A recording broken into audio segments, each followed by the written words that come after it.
শক্তি চট্টোপাধ্যায় লিখেছিলেন, চিরকালীন ভালোবাসার বাঘ বেরোলো বনে। এখন ভালোবাসার বাঘের কথা জানি না, কিন্তু বীরভূমের বিরাট বাঘকে আজ অবশেষে শেষ পর্যন্ত এসডিপিও অফিসে দেখা গেল, তবে শুধু ঘন্টা দুয়েকের জন্য। আর সেই নিয়েই আমার প্রথম প্রশ্ন। জোড়া নোটিশ এড়ানোর পর অবশেষে আজ পুলিশের কাছে হাজিরা দিলেন অনুব্রত মণ্ডল। 2 ঘন্টা পর বেরোলেন হাসি মুখে।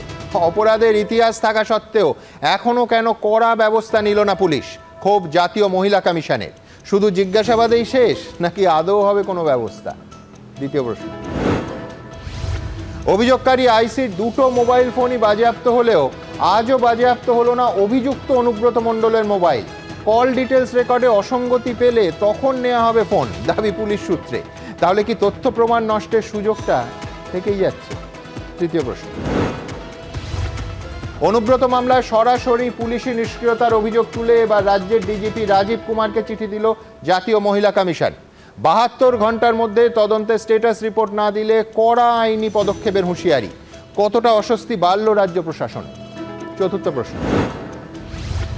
আইসি এবং তার মা ও স্ত্রীকে কদর্য কথা বলেছিলেন বুক ফুলিয়ে, আর আজ অন্যের গাড়িতে এসডিপিও অফিসে ঢুকলেন কার্যত লুকিয়ে পেছনের গেট দিয়ে।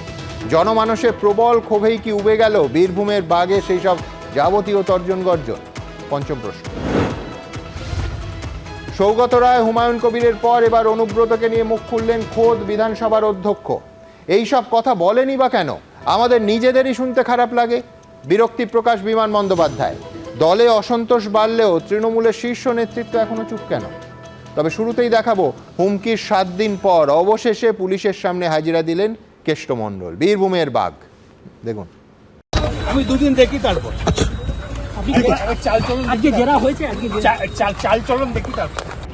ফোনে আইসিকে তেড়ে গালাগাল দিয়েছিলেন, আর সেই গালাগালের জেরে অবশেষে 7 দিন পর এসডিপি অফিসে হাজির হলেন অনুব্রত মণ্ডল, কার্যত লুকিয়ে। তিনি কিন্তু এসডিপিও যে দপ্তর, সেই দপ্তর দিয়ে প্রবেশ করেনি। কোথা থেকে প্রবেশ করলেন? এটা হচ্ছে পিছন দিকের, এসডিপিও দপ্তরের একেবারে পিছন দিকে এই যে রাস্তা, সেই রাস্তা দিয়ে একেবারে অন্য কোনো একটি গাড়িতে করে আসেন এবং আসার পরে এই যে শান্তিনিকেতন থানা, এসডিপিও দপ্তরের ভেতরে হচ্ছে শান্তিনিকেতন থানা। এসডিপিও দপ্তরে ঢোকার বেশ কিছুটা আগে এই যে জায়গা রয়েছে, যেটা শান্তিনিকেতন থানার এবং যে বোলপুর পুলিশ লাইন যে গেট, এবং এখান থেকে ভেতরে গিয়ে অনুব্রত মণ্ডল শেষমেশ নাকি পেছনের দরজা দিয়ে ওই এসডিপিওর অফিসে গেছে। দারুণ খবর, বিশাল খবর। আরে পুলিশকে লেজে ঘুরিয়ে মেরেছে। এর আগে পুলিশ 2বার তলব করলেও হাজির হননি অনুব্রত মণ্ডল। পুলিশের হাতে ধরিয়ে দিয়েছিলেন বেড রেস্টের পরামর্শ দেওয়া মেডিকেল সার্টিফিকেট। পুলিশও তা দেখে আর উচ্চবাচ্য করেনি।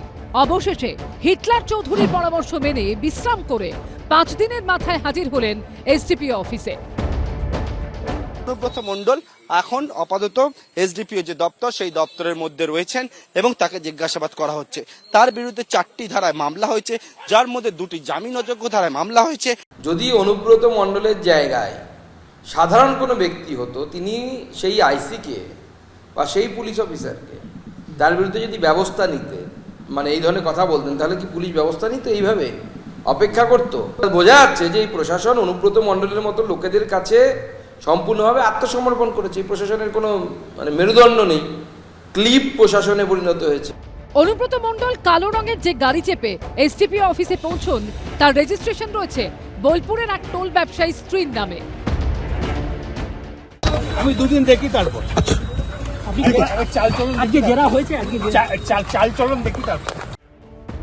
পুলিশ সূত্রে খবর যে মোবাইল ফোন থেকে অনুব্রত মণ্ডল আইসিকে ফোন করেছিলেন, সেই ফোন এই দিন জমা দেননি তিনি। আর এখানেই প্রশ্ন উঠছে, আইসির 2টি ফোন ইতিমধ্যে বাজেয়াপ্ত করা হলেও যে ফোন থেকে গালাগাল করা হয়েছে অনুব্রত মণ্ডলের, সেই ফোন কেন নিল না পুলিশ? অপরাধ যে করলো তাকে পুলিশ ব্যবস্থা নিচ্ছে না, কিন্তু সেই অপরাধটা নিয়ে চর্চা কেন হচ্ছে সেটা নিয়ে ওদের আপত্তি। এবং পুলিশকে বলা হয়েছে ওই তার মোবাইলটা জমা নিয়ে নিয়েছে পুলিশ। কাকের মাংস খায় না, কিন্তু এখানে পুলিশের মাংস খাচ্ছে। এই ঘটনার জেরে পুলিশের ভূমিকা নিয়ে প্রশ্ন আরো জোরালো হলো। পার্থপ্রতিম ঘোষ, ভাস্কর মুখোপাধ্যায় ও শিবাশিস মৌলিকের রিপোর্ট, এবিপি আনন্দ। দেখুন, কেউ কেউ বলছিলেন বাঘবন্দি খেলা, বাঘ, বীরভূমের বাঘ। এমন বাঘ যে তার নিচুপট্টির বাড়ি থেকে মাত্র 2 কিলোমিটারের মধ্যে এসডিপিও অফিসে গিয়ে ঢুকতে হলো পেছনের গেট দিয়ে। বীরভূমের বাঘ সাধারণভাবে যেসব সাদা গাড়িতে চড়েন তার বদলে আজ অন্য কারুর কালো গাড়িতে গেলেন এসডিপিও অফিসে। 2 ঘন্টার ছোট্ট সফর। আমার প্রথম বক্তা ডক্টর নজরুল ইসলাম গত শুক্রবার এই অনুষ্ঠানেই বলেছিলেন যে যে ধারা দেয়া হয়েছে তাতে জামিন পেতে অসুবিধা হওয়ার কথা নয়। আজ নজরুলদার কাছে আমার অন্যতম প্রশ্ন থাকবে যে যত খারাপ কথাই অনুব্রত বলুন না কেন, গ্রেফতারি তো দূরস্থ, নামকাওয়াস্তে এই তলব আর জেরার বুড়ি ছোঁয়ার পর আদৌ কি তদন্ত এগোবে? এছাড়াও অবশ্য প্রশ্ন থাকবে রাজ্যের ডিজিপিকে জাতীয় মহিলা কমিশনের চিঠি নিয়ে, তার কারণ খুব স্পষ্টভাবে সরাসরি পুলিশি নিষ্ক্রিয়তার অভিযোগ তোলা হয়েছে। আর গতকাল শ্রী অমিত সিনহা ওসি লিগালসের বীরভূম আমাকে যে চিঠিটা পাঠিয়েছেন তাতেও বলা হয়েছে যে পুলিশ এত সক্রিয় যে নিষ্ক্রিয়তা বলা যাবে না।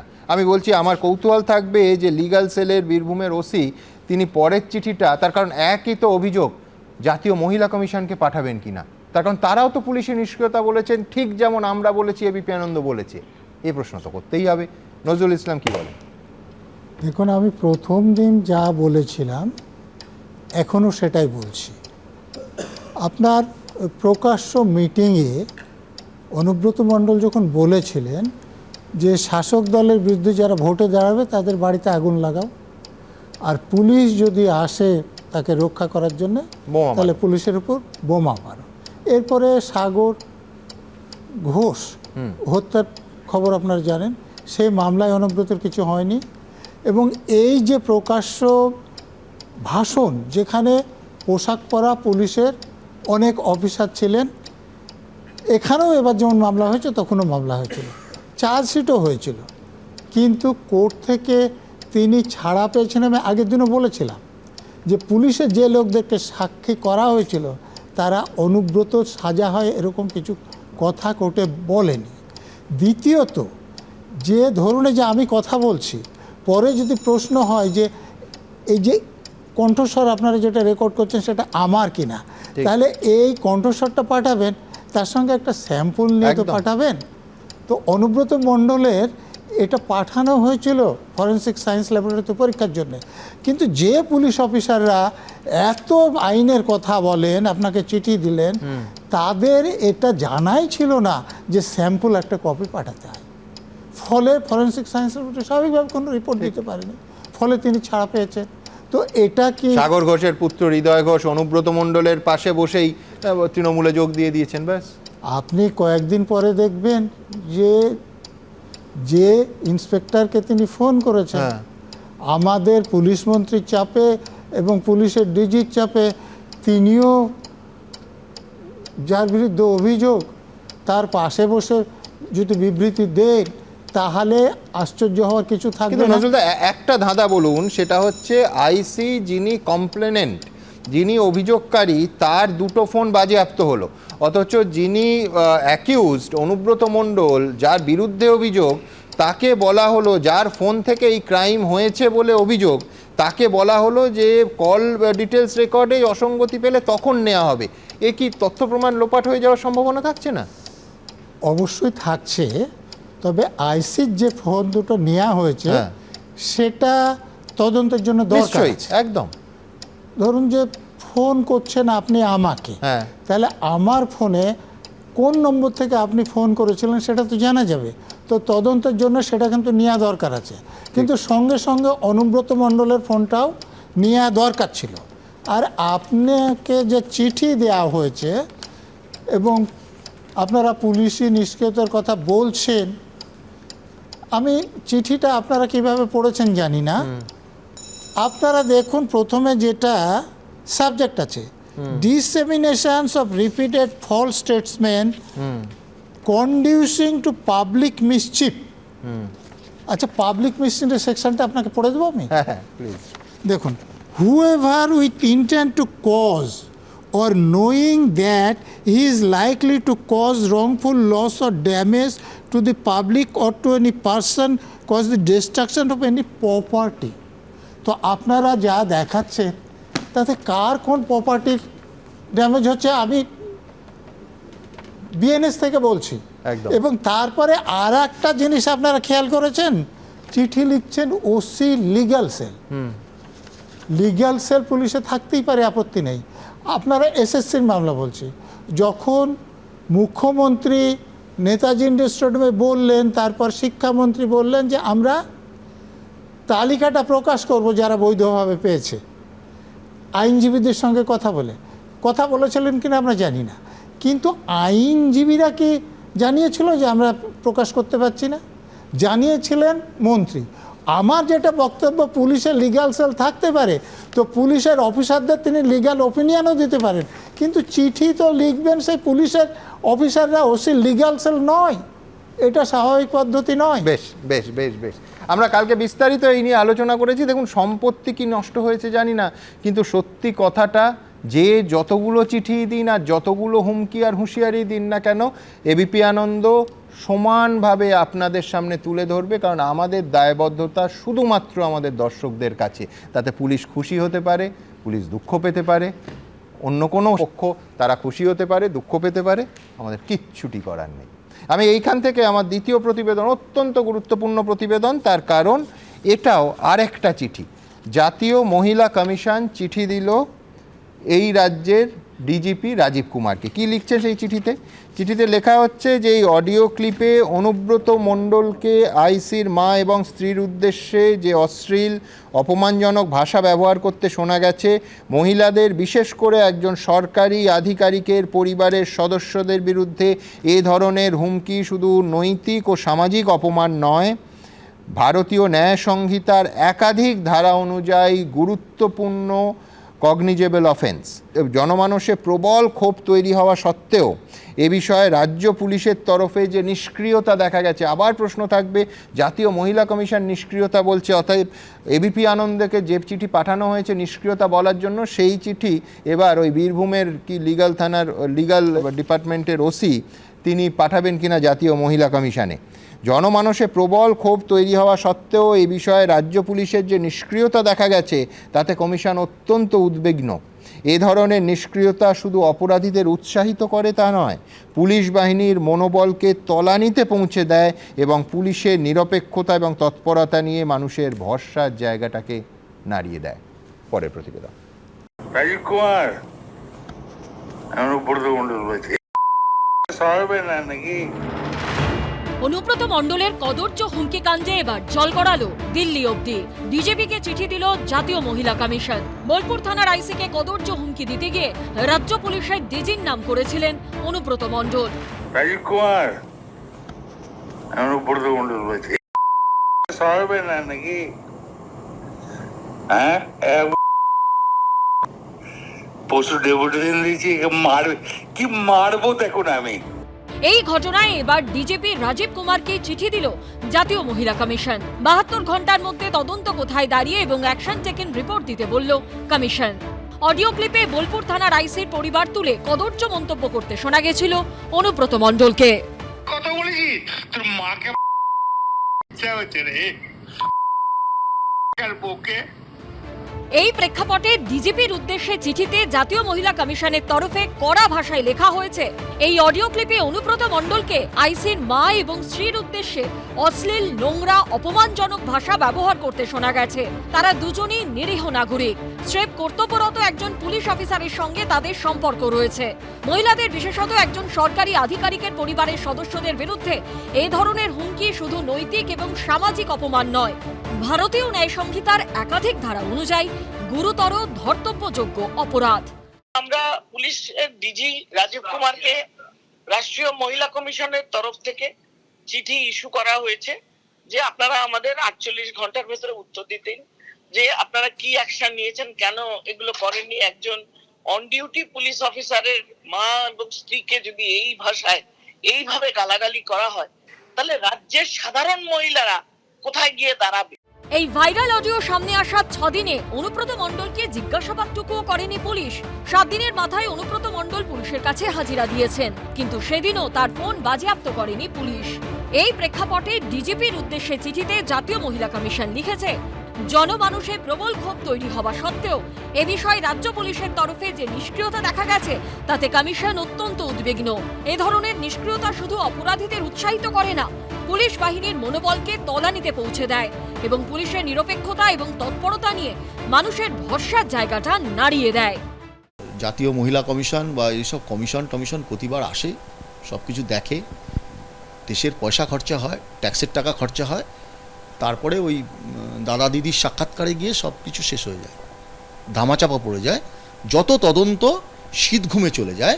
ফলে পশ্চিমবঙ্গের 11 কোটি মানুষ জানে যে এইসব লম্পঝম্প বেশি দিন না, দিদি দাদা একসঙ্গে বৈঠক করবে, সব কাম তামাম। চিঠিতে জাতীয় মহিলা কমিশন স্পষ্টই লিখেছে বিষয়টির উপর তারা কড়া নজর রাখছে এবং বিষয়টা যতটা গুরুত্ব দাবি করে ততটাই গুরুত্ব দিয়ে যেন তা দেখা হয়। এবিপি আনন্দ। আমার পরের বক্তা তৃণমূল কংগ্রেসের মুখপাত্র বৈশ্বনাথ চট্টোপাধ্যায়। আমার প্রশ্ন থাকবে যে detail investigation status and action taken report 72 ঘন্টার মধ্যে দিতে হবে। এটা কে চেয়েছেন? এটা জাতীয় মহিলা কমিশন রাজ্যের ডিজিপিকে চিঠি লিখে চেয়েছেন। জাতীয় মহিলা কমিশন মানে আজকে যাকে দেখালেন আপনি টিভিতে, যিনি বিজেপির প্রার্থী ছিলেন 2021-এ এবং আপনার চ্যানেলে এসে বিজেপিকে তিনি রিপ্রেজেন্ট করতেন, তিনি আজকে জাতীয় মহিলা কমিশনের মুখপাত্র। আমি একটা কথা খুব পরিষ্কারভাবে বলি যে তৃণমূল কংগ্রেস কিন্তু কোনো জায়গায় অনুব্রত মণ্ডলকে কোনো সমর্থন করছে না, এটা বারবার বলে দিয়েছে এবং এই মন্তব্য যিনি উনি করেছেন সেটাকে আমরা তীব্র নিন্দা জানিয়েছি এবং আমরা বারবার বলেছি আমাদের দলে কেউ যত বড়ই নেতা হোক না কেন, সে যদি কোনো রকম এই ধরনের ঘটনা ঘটে দল তার পাশে দাঁড়াবে না। পাশাপাশি দাদা এখানে একটা ছোট্ট প্রশ্ন থাকবে, আপনাকে আমি বাড়তি সময় দেব। আপনার এই কথা মানতে আমার কোনো অসুবিধে ছিল না, বিশেষ করে 8 ঘন্টার মধ্যে দলের টিএমসিপি মানে ছাত্র সংগঠনের যিনি জেলার প্রধান তিনি এইটাকে সমর্থন করেন, তাকে আপনারা দল থেকে বহিষ্কার করলেন, আর তারপরে 5.5 দিন চলে গেছে, অনুব্রত মণ্ডলের বিরুদ্ধে পুলিশ তো দূরের থান, আমি বলছি দল কি ব্যবস্থা নিয়েছে? পুলিশের কথা তো আমি পরে আসছি। না আসলে 8 জনের প্যানেলে মনে হচ্ছে যে সবাই আমার বিরুদ্ধে বলবেন, আপনি সঞ্চালনা করছেন। না না এটা তো প্রশ্ন, এইটার উত্তর যদি দেন আমি আর আপনাকে ডিস্টার্ব করব না। আমাকে বলতে দিন। আমরা আমাদের আপনি ছাত্র নেতার বিরুদ্ধে এর থেকে অর্ধেক শুধু এই বক্তব্য সমর্থন করার জন্য ব্যবস্থা নিলেন, ঠিকই তৃণমূল কংগ্রেস ব্যবস্থা নিয়েছে, আমি আপনার সঙ্গে একমত, কিন্তু যিনি অরিজিনালি মন্তব্যটা করেছেন সমর্থন করার জন্য ব্যবস্থা হলো, আর যিনি মন্তব্যটা করেছেন তার বিরুদ্ধে কি ব্যবস্থা হয়েছে? মানে আমার 3 মিনিটের মধ্যে 1 মিনিট আমি বাড়তি 1 মিনিট দিয়ে দিলাম, আমি শুধু এইটার উত্তর বলছি যে আমরা বারবার বলেছি যে আমরা এই ঘটনার তীব্র নিন্দা জানাচ্ছি এবং উনি যেটা করেছেন সেটা খুবই আমরা একে করেছি, ধিক্কার জানিয়েছি। কিন্তু একটা কথা আপনি বলুন, আমাদের দল থেকে তো এটা আমরা বলছি, কিন্তু বিজেপি পার্টি কুরেশিকে যে মন্ত্রী মধ্যপ্রদেশের একজন বললেন টেরারিস্টের বোন, এত বড় একজন বীর কন্যা, একজন কর্নেল, তাকে যিনি এই ধরনের মন্তব্য করলেন, বিজেপি পার্টি তার বিরুদ্ধে কোনো শাস্তি নিয়েছে মধ্যপ্রদেশে? আপনি দেখান, অনিল বসু মমতা ব্যানার্জিকে চুলের মুঠি ধরে নামিয়ে দেবে বলেছিল, তার বিরুদ্ধে সিপিএম ব্যবস্থা নিয়েছে। আপনি দেখান বিনয় কোগার, যিনি বলেছিলেন পশ্চাৎ দেশ দেখাবে মমতা ব্যানার্জিকে, তার বিরুদ্ধে সিপিএম ব্যবস্থা দিয়েছেন। এই জায়গাটাই পার্থক্য তৃণমূল কংগ্রেসের সঙ্গে সিপিএম আর বিজেপি। পার্থক্য কোথায় হলো? আপনারা তো ব্যবস্থা নেননি। নিশ্চিতভাবে পার্থক্য আছে, আমরা তাকে কোনো সাপোর্ট দিইনি। আর আজকে ইনভেস্টিগেশন হচ্ছে, আপনি ইনভেস্টিগেশন করছেন পুলিশ, আপনি প্রশ্ন করছেন তৃণমূল কংগ্রেসকে। আপনি বলে নিন, তারপর আপনার সময় শেষ হলে আমি বলবো। আমি বারবার আপনাদের বলছি পুলিশের ব্যাপারটা পুলিশ বলবে। পুলিশ তাকে নোটিশ করেছে, তিনি নোটিশে গেছেন, 2 দিন নোটিশ করেছে যায়নি, 3rd ডে গেছেন। এবার আপনাদের সেখানে ইন্টারোগেশন তারা করছেন, ইন্টারোগেশনে তারা যদি মনে করেন ডিসস্যাটিসফাইড তারা হেফাজতেও নিতে পারবেন, আবার সেই প্রভিশন আইনে আছে। আপনি জানেন যে আগে যেটা 41 সিআরপিসি ছিল, যেটা এখন 35(3) হয়েছে বিএনএসে, সেই প্রভিশনে 7 বছরের তলায় যে কটা সাজা আছে তাতে তাকে নোটিশ দিয়ে ডাকতে হবে, নোটিশ দিয়ে পুলিশ ডেকেছে। এবং আপনারা সেখানে পেছনের দরজা সামনের দরজা, একজন সকাল 6টায় গেছে কেন 10টায় যায়নি, ছবি পাইনি বলে অনেক রকম ব্যাপার নয়। আমি আপনার সঙ্গে আমি আবার বলছি, বৈশ্বনাথ দা সম্পূর্ণ একমত যে উনি কি বললেন, বৈশ্বনাথ চট্টোপাধ্যায় কি বললেন যে ওই যে মন্ত্রীর কথা বললেন তিনি কি করে পদে থাকেন। আমি বলছি যে এক্স্যাক্টলি একই প্রশ্ন বৈশ্বনাথদার মতো আমার চাইনি, আমি অনুষ্ঠানও করেছি। আমার বক্তব্য বিজেপি বলেছে একবার অনুব্রত মণ্ডলের মতো নয়, অনুব্রত মণ্ডল যেরকম ক্ষমা চেয়েছেন ওই মন্ত্রীও ক্ষমা চেয়েছেন। আমরা বলেছি ওই বিজেপি মন্ত্রীর ক্ষমা যথেষ্ট নয়, পুলিশকে ব্যবস্থা নিতে হবে, ক্যাবিনেট থেকে ড্রপ করতে হবে, গ্রেফতার করতে হবে। আমি বৈশ্বনাথের সঙ্গে এইখানে বৈশ্বনাথদাও একমত হবে না, তাই তো? করতে হবে তো। বিজেপি কিন্তু তার শাস্তি হ্যাঁ। দেয় না। না না না না না আপনি মমতা ব্যানার্জি সম্পর্কে কি কথা বলেছে? কিন্তু ঠিক উল্টো আপনি বলুন, কথাটা, বারমুডা পরে থাকতে হবে বলেছে BJP ঠিক নেতারা। উল্টো কথাটা আমার বৈশ্বনাথের কাছে এইবার বলতে হবে যে বিজেপি বলছে মন্ত্রী ক্ষমা চেয়ে নিয়েছেন, মিটে গেছে। তৃণমূলও তো তাই বলছে।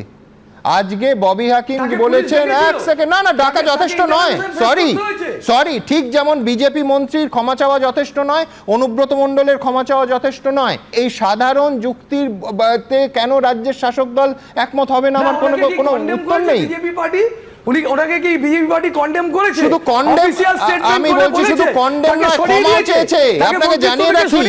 এবং এই মন্ত্রী দুবার ক্ষমা চেয়েছে, একবার নয়, দুবার অফিসিয়ালি মামলা হয়েছে, কন্ডেম করেছে। কিন্তু আমি বৈশ্বনাথদার সঙ্গে একমত যে সেটা যথেষ্ট বলে আমরা মনে করি না, ঠিক যেমন মনে করি না অনুব্রত মণ্ডলের ক্ষেত্রে। কি আশ্চর্য, আমার এক গ্লাস জলে অর্ধেকটা আমি মানবো আর অর্ধেকটা আমি মানবো না। আমি বলছি বৈশ্বনাথদা, একই নিয়ম বিজেপি মন্ত্রীর ক্ষেত্রে আমি আপনার সঙ্গে একমত হচ্ছি, অনুব্রতের সঙ্গে আপনাকে তো একমত হতেই হবে। আপনি বলছেন ক্ষমা যথেষ্ট না, রাইটলি বলেছেন ক্ষমা যথেষ্ট নয়, অনুব্রতের ক্ষেত্রে ক্ষমা তো যথেষ্ট নয়। অনুব্রতকে আমার বক্তব্য, আপনি আমার শুধু একটা প্রশ্নের উত্তর দিয়ে দিলে আমি পরের বক্তার কাছে যেতে পারি। সেটা হচ্ছে, আপনি ছাত্র নেতা, যার অপরাধ ছিল অনুব্রত মণ্ডলকে সমর্থন করা, আপনি তাকে 8 ঘন্টার মধ্যে দল থেকে বহিষ্কার করলেন।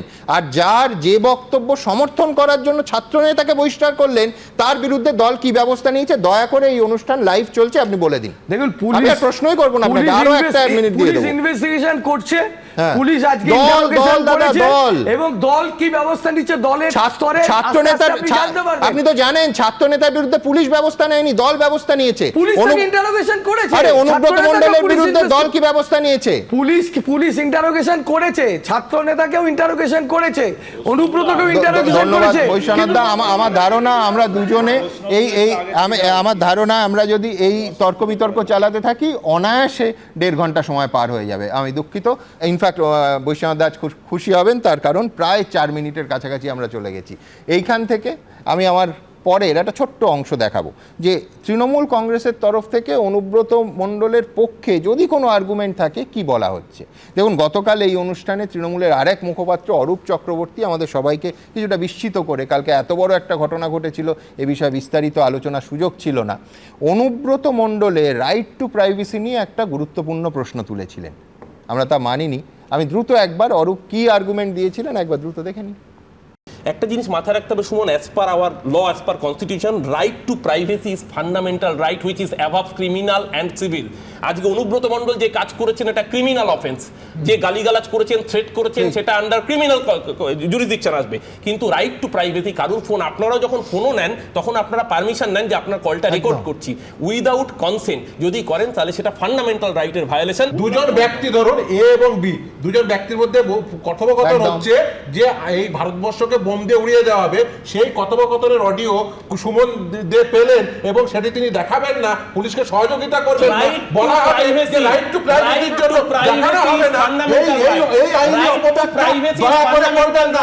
দেখুন, আমি একদম মোদ্দা বিষয়ে আসি। মানে বিষয়টা কি এমন দাঁড়াচ্ছে যে একজন পুলিশ কর্তাকে চুলের মুঠি ধরে হুমকি দেওয়া অপরাধ নয়, পুলিশ কর্তার মা এবং স্ত্রীকে কুৎসিততম গালিগালাজ দেওয়াটা অপরাধ নয়। এই পুলিশ কর্তার একমাত্র অপরাধ হচ্ছে কেন অনুব্রত মণ্ডলকে না জানিয়ে তার ফোন কল রেকর্ড করেছেন তিনি। অনুব্রত মণ্ডলের রাইট টু প্রাইভেসি নাকি তাতে খর্ব হয়েছে, মানে পুলিশকে হুমকি গালাগালি দেওয়াটা আইনি আর সেই হুমকি গালাগালির কলটা রেকর্ড করাটা বেআইনি। মানে যদি আপনাকে ধরুন কেউ ফোন করে খুনের হুমকি দেয় আর সেই ফোনটা যদি রেকর্ড করে পাবলিক করে দিয়ে আপনি থানায় যান, থানার পুলিশ আপনাকে দায়ী করবে যে সেই খুনির বা সম্ভাব্য খুনির রাইট টু প্রাইভেসি খর্ব করার জন্য। এই আইনি আর্গুমেন্ট তো আমার থাকবে। হ্যাঁ হ্যাঁ নিশ্চয়ই। অনুব্রত মণ্ডলের রেকর্ডটা শোনান, উনি বলছেন যে তুই তো রেকর্ড করছিস, তাহলে কি করে বললেন অনুব্রত মণ্ডল? এবং সবথেকে বড় কথা, তিনি 2বার লিখিতভাবে, একবার সার্বিক, একবার সুব্রত বক্সির কাছে এবং একবার ভিডিও বার্তা দিয়ে ক্ষমা চেয়েছেন। তারপর কার ফোন কল এই প্রশ্ন কি ওঠে, কিন্তু আমার পরের বক্তা তরুণজ্যোতি তিওয়ারি কি বলে। প্রথম প্রশ্ন থাকবে, জাতীয় মহিলা কমিশন সম্পূর্ণ বায়াস তোমাদের দলের নেত্রীদের দিয়ে তৈরি এবং সেই জন্য বৈশ্বনাথ চট্টোপাধ্যায়রা বিন্দুমাত্র ভরসা করছেন। জাতীয় মহিলা কমিশনের দরকারই ছিল না, যদি রাজ্যের মহিলা কমিশনটা কাজ করতো, সেটা বায়াস কোথায় লুকিয়ে আছে বৈষ্ণবদা পরে টাইম পেলে বলে দেবে, I am not on that. 2021 সালে নির্বাচনের প্রচারে মূল বক্তব্য ছিল বাংলা নিজের মেয়েকে চায়। লিটন হালদারের মা এবং স্ত্রী বাংলার মেয়ে নয় মনে হয়, তারা মঙ্গল গ্রহে থাকে। আরজিকরের মেয়েটা বাংলার মেয়ে নয়, হাঁসখালি বাংলার মেয়ে নয়, সন্দেশখালি বাংলার মেয়ে নয়। আমার লজ্জা লাগছে সুমনদা, আমি অনুব্রত নিয়ে পরে বলবো, আমার লজ্জা লাগছে এই পুলিশের কলিগগুলোর ওপরে। কাক কাকের মাংস খায় না। আমরা প্রফেশনাল এখানে আছি, জয়ন্তদা আছেন, বৈশাদাও আছেন, এখানে তিনটে পলিটিক্যাল আইডিওলজিতে বিলিভ করতে পারি। একটা লয়ারের ওপর হাত উঠলে সবকটা লয়ার এখানে এক হয়ে যায়। সেখানে একজন পুলিশের নামে এত কিছু বলা হচ্ছে, তার কলিগরা তার পাশে না দাঁড়িয়ে তাকে আক্রমণ করছে, তার এগেনস্টে প্রসিডিং হচ্ছে। এটা কেন হচ্ছে সুমনদা? যে পুলিশ বা যে পুলিশ কর্মীরা নিজের সতীর্থদের মা স্ত্রীর ইজ্জত রক্ষা করতে পারে না, তারা সমাজের ইজ্জত কি রক্ষা করবে? মহাভারত থেকে আমাদের একটা শিক্ষা নেওয়ার আছে। মহাভারতের যুদ্ধ ভগবান শ্রীকৃষ্ণ চাইলে 1 মিনিটে শেষ করতে পারতেন, করেননি তো। তিনি করেছিলেন কি, পাণ্ডবদের লড়াই ছিল, পাণ্ডবদের লড়াইটাকে পাণ্ডবদের লড়তে বলেছেন। এখানে লড়াইটা পুলিশদের ঠিক করতে হবে তারা কি চায়। একটা ছাত্রনেতার বক্তব্য ছিল খুব ইম্পর্টেন্ট, যাকে সাসপেন্ড করেছে। সে বলেছে লিটন হালদারের উদ্দেশ্যে, ছিলেন তো গ্যারেজ পোস্টিংয়ে, এখানে কিভাবে এসছেন জানে তো। গ্যারেজ পোস্টিং থেকে প্রাইস পোস্টিং কিভাবে হয় তা আমরা জানি তো, এমনি হয় না সুমনদা।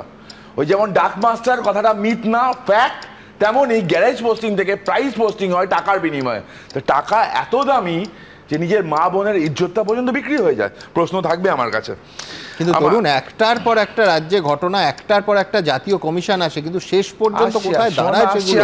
আসছি আরজি করের সময় পদ্য লেখা হয়েছিল যে পুলিশের মেয়ে চিন্তা ছাড়ো, সে লড়াই করেই হচ্ছে বড়। সত্যি আজকে তখন মানিনি, আমি আজকে মানছি। পুলিশের মেয়ে, পুলিশের পরিবারের মেয়েরা লড়াই করে বড় হচ্ছে, কারণ তারা জানে তার বাবা, তার স্বামী হচ্ছে চিংড়ি মাছ। চিংড়ি মাছের যেমন মেরুদণ্ড থাকে না, মাথা ভর্তি নোংরা এবং ওই দামটা বেশি। এই পুলিশ কর্তাগুলো হচ্ছে ওই চিংড়ি মাছ, যারা নিজের পরিবার রক্ষা করতে পারে না, নিজের পরিবারে থাকতে পারে না, তারা বড় বড় কথা বলে কি করে। তরুণ, আমি বলছি এটা জেনারেলাইজ করছো তুমি, এটা ঠিক না। অনেক এই ইউনিফর্ম ফোর্সের মধ্যে অনেক মানুষ আছে যারা সিদ্ধান্ত সোজা রাখেন। এক্সেপশনস আর নট এক্সাম্পলস সুমনদা, এক্সেপশনস আর নট এক্সাম্পলস। ডাক মাস্টারের টাকা ওঠে, টাকার ভাগ সবাই পায়, যারা নেয় না তারা এক্সেপশন। তারা সমাজের গর্ব, তাদের জন্য সমাজটা এখনো ঠিকঠাক আছে। But exceptions are not examples. দেখো সুমনদা, ওই নিষ্ঠা, অনুশাসন, পরম্পরা, এটাই তো তৃণমূলের কালচার। গালাগালি করবে, খিস্তি করবে, নর্মাল। ওই পুলিশ কর্তার খিস্তি পাওয়ার যোগ্য। যে খিস্তি খাওয়ার পরেও একটা অভিযোগ করে না, যে খিস্তি খাওয়ার পরেও তার পরিবারকে রক্ষা করতে এগোয় না, কোর্টে মামলা করে না, তার খিস্তি খাওয়ার যোগ্য। আবার বলছি, ডাস্টবিন থেকে ল্যাভেন্ডারের গন্ধ বেরোয় না সুমনদা, ডাস্টবিন থেকে ডাস্টবিনের গন্ধই বেরোয়। এটা তৃণমূলের কালচার। মুখ্যমন্ত্রী, স্বয়ং পুলিশমন্ত্রী যখন প্রধানমন্ত্রীর উদ্দেশ্যে বাজে কথা বলেন, মুখ্যমন্ত্রী বাজে অঙ্গভঙ্গি দেখিয়ে বলে আমাকে বাস দিচ্ছে, এটা যদি মুখ্যমন্ত্রীর ভাষা হয়, তার দলের নেতাগুলো কি হবে? আর ক্ষমা চিঠি হচ্ছিল না। ক্ষমাতে কি ছিল সুমনদা? দিদির পুলিশের কাছে আমি 100 বার ক্ষমা চাইবো। পশ্চিমবঙ্গ পুলিশ না, দিদির কেনা গোলাম পুলিশ। পশ্চিমবঙ্গ পুলিশকে আজকে ঠিক করতে হবে, তারা পাবলিক সার্ভেন্ট না তারা তৃণমূলের সার্ভেন্ট, তারা ল এনফোর্সিং এজেন্সি না তৃণমূলের নিয়ম এনফোর্সিং এজেন্সি। আর জাতীয় কমিশন নিয়ে কথা বলছে না, লাস্ট কথা বলে দিচ্ছি। দেখো, বিভিন্ন কমিশন আসে এখানে রেকমেন্ড করতে পারে, তার একটা বাধ্যবাধকতা থাকে। SC/ST কমিশন থাকে, তার একটা বাধ্যবাধকতা থাকে। তারা রেকমেন্ড করে, অ্যাকশন টেকেন রিপোর্ট চায়, তার একটা লং প্রসেস থাকে। সেই প্রসেসগুলো আমি বলছি দরকারই হতো না।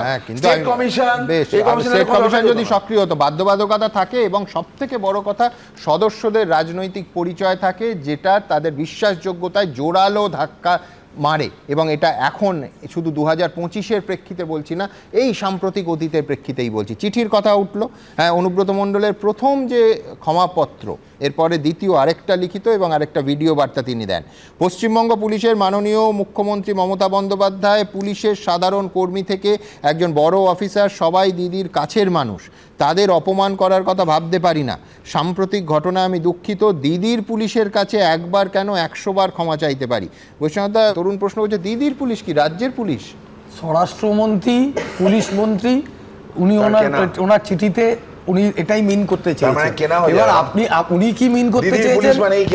এটা অদ্ভুত ব্যাপারে আপনাদের প্রবলেম হলো, আপনারা যেমন বলেন না, মাঝখানে আপনি কথা বলে ফেলেন। আমার কথা বলতে দিন। Police being a lawyer condemn করুন। আপনি তো আপনার চিৎকার করেই যাবেন আর মাঝখানে বলেই যাবেন। being a lawyer বলুন।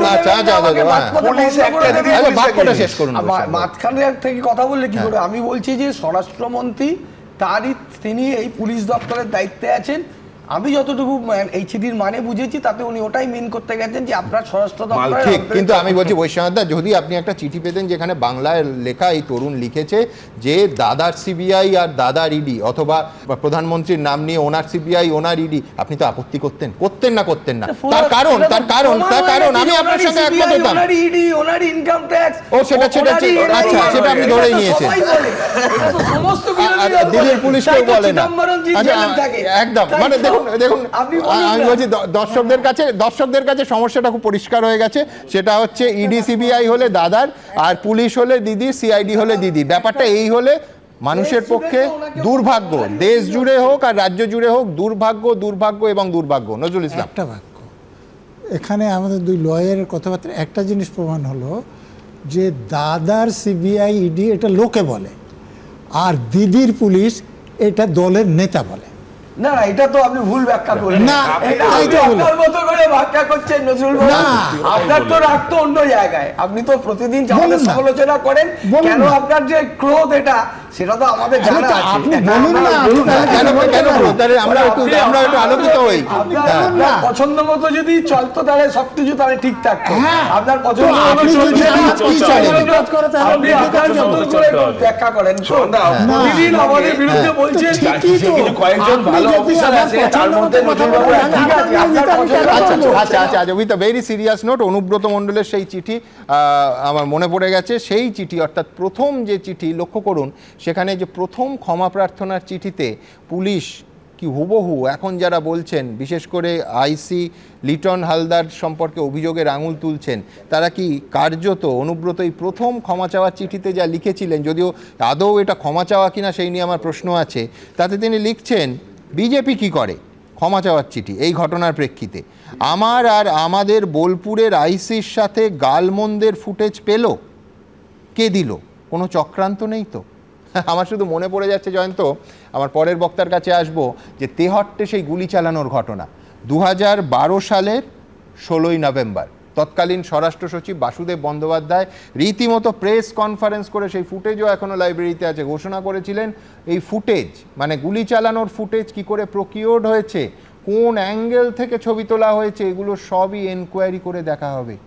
মানে গুলিতে মানুষ মারা গেছে, তার থেকেও গুরুত্বপূর্ণ সেদিন ছিল কোন অ্যাঙ্গেল থেকে ছবি তোলা হয়েছে। আজকে এই ফোন রেকর্ড কাণ্ডে কি সেই দিকেই যাচ্ছে? এই প্রশ্ন কেউ তুলতে পারেন যে অনুব্রতর বলাটা খারাপ নয়, বেশি খারাপ হলো সেই বলাটা লিক করে দেয়া, মানুষের জানতে পারা, অথবা এবিপি আনন্দের সেই লিক হয়ে যাওয়া অডিও টেপটা দেখানো। যদিও এত বিপ যে অরূপ চক্রবর্তী তৃণমূলের মুখপাত্র প্রথম দিনই এসে বলেছিলেন যে শুনুন কিছুই তো শুনতে পেলাম না। যাই হোক, জয়ন্তর মতামত, জয়ন্ত নারায়ণ চট্টোপাধ্যায়। পশ্চিমবাংলার অবস্থাটা এখন হয়েছে কায়া ছেড়ে আমরা যেন ছায়ার পেছনে সবসময় ছুটি, অর্থাৎ ঘটনা ছেড়ে আমরা যেন তার ছায়াটাকে আঁকড়ে ধরবার বেশি চেষ্টা করি। পুলিশে চাকরির একটা অদ্ভুত মজা আছে, অন্য লোক ডিএ নিয়ে আন্দোলন করবে, অন্য লোক ডিএ আন্দোলন করতে গিয়ে লাঠির বাড়ি খাবে, জেলে যাবে, আর যখন ডিএর অর্ডার হবে পুলিশও ডিএটা পাবে। অভয়াকাণ্ডে একজন কর্তব্যরত পুলিশ কর্মীকে যখন অ্যারেস্ট করা হলো, আমরা চ্যানেলে বসে হই হই করে বললাম শুধু একা কেন উনি অ্যারেস্ট হবেন, উনি যদি কাজটা করেও থাকেন তাহলে কারো নির্দেশে করেছেন, তাকে কেন গ্রেপ্তার করা হবে না? ওনার কলিগরা কোনো কথা বলেননি। অথচ তিনি যখন জামিনে বেরোলেন তখন ওনার কলিগরা তাকে জড়িয়ে ধরে ছবি ফেসবুকেও পোস্ট করলেন।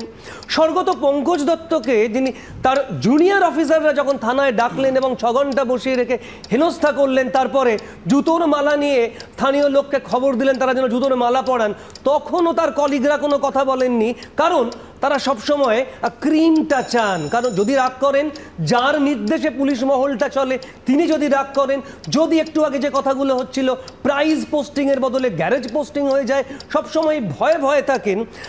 এখানেও যেন তাই হচ্ছে। আজকে 2টো ডেট পার করে অনুব্রত মণ্ডল যখন থানায় হাজিরা দিল তখন গোটা পুলিশ মহলটা যেন হাঁপ ছেড়ে বাঁচলো। এটা কি কথা ছিল? আইনের বইতে কি তাই বলছে? 35(3) ধারায় বলছে, ভারতীয় নাগরিক সুরক্ষা সংহিতাতে বলছে যে পুলিশ চাইলে তদন্তে সহযোগিতা করবার জন্য নোটিশ দেবে এবং তিনি তদন্তে সহযোগিতা করবেন। দুটো ডেট তিনি আসেননি, তিনি পার্টি অফিসে গিয়েছিলেন, থানায় আসেননি, উল্টে একটা ভুয়ো মেডিকেল সার্টিফিকেট জোগাড় করে পুলিশকে জমা দিয়েছিলেন, যেখানে তিনি বলছেন তার বেড রেস্ট দরকার হলে থানায় পার্টি অফিসে যান কি করে। শুধু তাই নয়, ভুয়ো মেডিকেল সার্টিফিকেট জমা দেওয়ার জন্য তার আলাদা করে তার বিরুদ্ধে একটা পদক্ষেপ নেওয়া হয়, আলাদা ধারা যোগ হওয়া উচিত ছিল। এবং সেই মেডিকেল অফিসার, সেই ডাক্তারের বিরুদ্ধে কি পদক্ষেপ নেওয়া হয়েছে, এটা তো বেআইনি, এটা মনে রাখতে হবে। অর্থাৎ আজকে থানায় হাজিরা দিয়েই পুলিশের হাঁপ ছেড়ে বাঁচার কথা নয়, পুলিশকে তদন্তে সহযোগিতা করা হচ্ছে না, এটা প্রমাণিত। অন্য কেউ হলে তো তাকে মারতে মারতে তুলে নিয়ে যাওয়া হতো এবং সেটা ঠিকই হতো।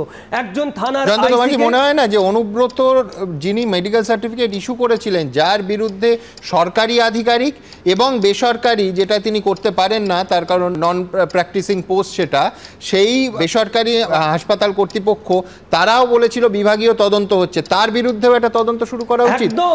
কোন অধিকার বলে তিনি এই সার্টিফিকেটটা লিখলেন? আমি তো সেটাই বলছি, নতুন আইন এবং পুরনো আইনেও তদন্তকে এবং আদালতকে ভুল পথে পরিচালনা করা, ভুয়ো সার্টিফিকেট জমা দেওয়া, এই সবগুলি হচ্ছে জেলযোগ্য অপরাধ।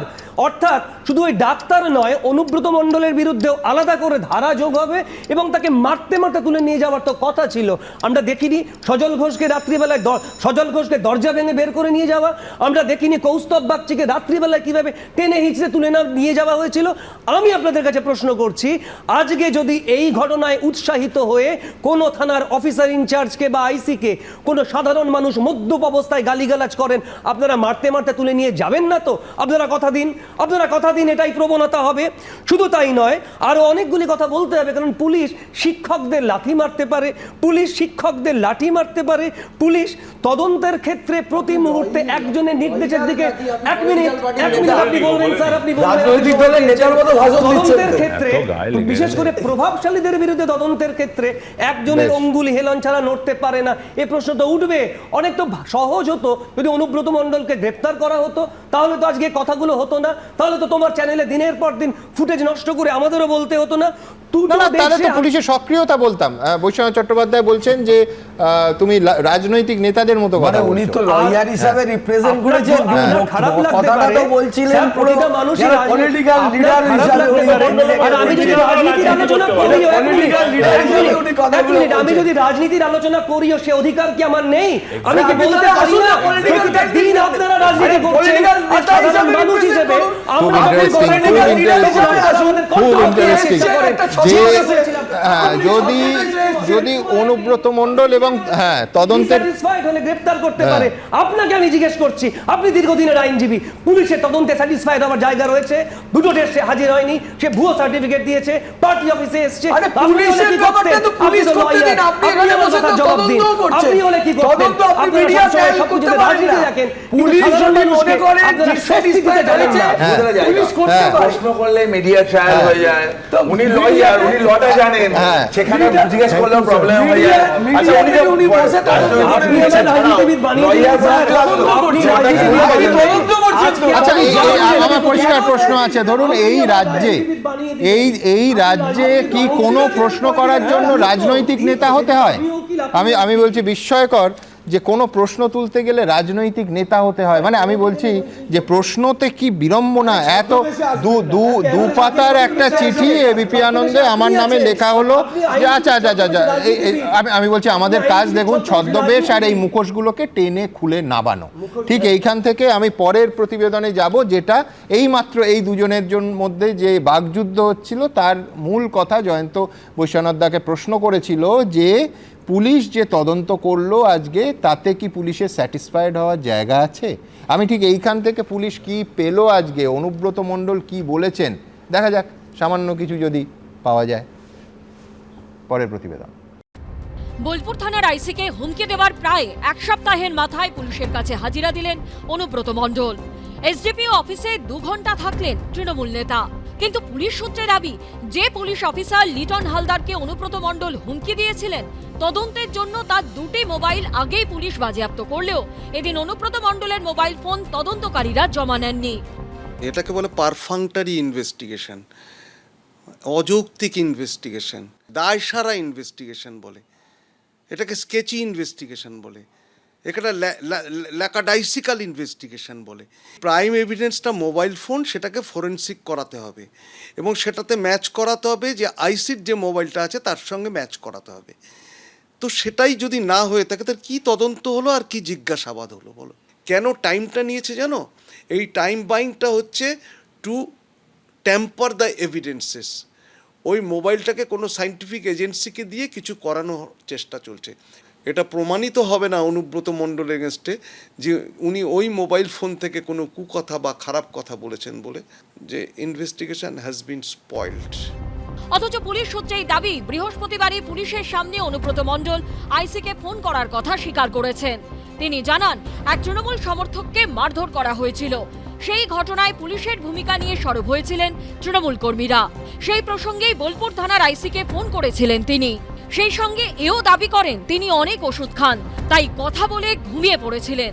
বিস্তারিত মনে নেই কি কথা হয়েছিল, কিন্তু যিনি কদর্য ভাষায় একজন পুলিশ অফিসারকে গালিগালাজ করেছেন, যিনি ফোন করার কথাও স্বীকার করেছেন, সেই অনুব্রত মণ্ডলের ফোনই কেন বাজেয়াপ্ত করল না পুলিশ? অভিযোগকারীর ফোন নেওয়া হলে অভিযুক্তকে কেন ছাড়? অনুব্রত মণ্ডল তৃণমূলের হেভিওয়েট নেতা বলেই কি তাকে ছাড় দেওয়া হলো? এবার যদি অনুব্রত মণ্ডলের সেই ফোন হারিয়ে যায়, তথ্য নষ্ট হয়ে যায়, কিংবা অনুব্রত মণ্ডল নিজে তথ্য প্রমাণ নষ্ট করে ফেলেন, তখন কি হবে? তার দায় কে নেবে? কি এমন ওষুধ খান যে এক সপ্তাহ আগের ঘটনা ভুলে গেলেন? এরকমই নানা প্রশ্ন উঠছে। যে মুখ্যমন্ত্রী, ডিএমএসপি, চিফ সেক্রেটারি, ডিজিপি কে বসিয়ে বীরভূমে গিয়ে বলেন যে অনুব্রত কথায় তোমাদের চলতে হবে, আশিস ব্যানার্জিকে চেয়ারম্যান করে কি কমিটি করেছে ছাতার মাথা, কিন্তু ফোনটা যাচ্ছে অনুব্রত মণ্ডলের কাছে। স্বাভাবিকভাবে পুলিশ মন্ত্রীর মাথায় হাত, আশীর্বাদ আছে, তার পরামর্শই অনুব্রত ওখানে গেছে। তার ফোন বাজেয়াপ্ত করার কোনো ব্যাপার নেই। ওই বেচারি হালদার, হিন্দু বাড়ির ছেলে, তার দুটো ফোন বাজেয়াপ্ত হয়েছে এবং তিনি সাসপেন্ডও হবেন। যদিও পুলিশ সূত্রে জানানো হয়েছে, এদিন অনুব্রত মণ্ডলের দেওয়া উত্তর রেকর্ড করে রাখা হয়েছে ও ভিডিওগ্রাফি হয়েছে। কল ডিটেল রেকর্ড বা সিডিআর বের করার জন্য ফোন জমা নিতে লাগে না, তাই আপাতত সিডিআর মিলিয়ে দেখা হচ্ছে। অসঙ্গতি পেলে বা তিনি যা দাবি করেছেন তা না মিললে তখন ফোন নেওয়া হবে।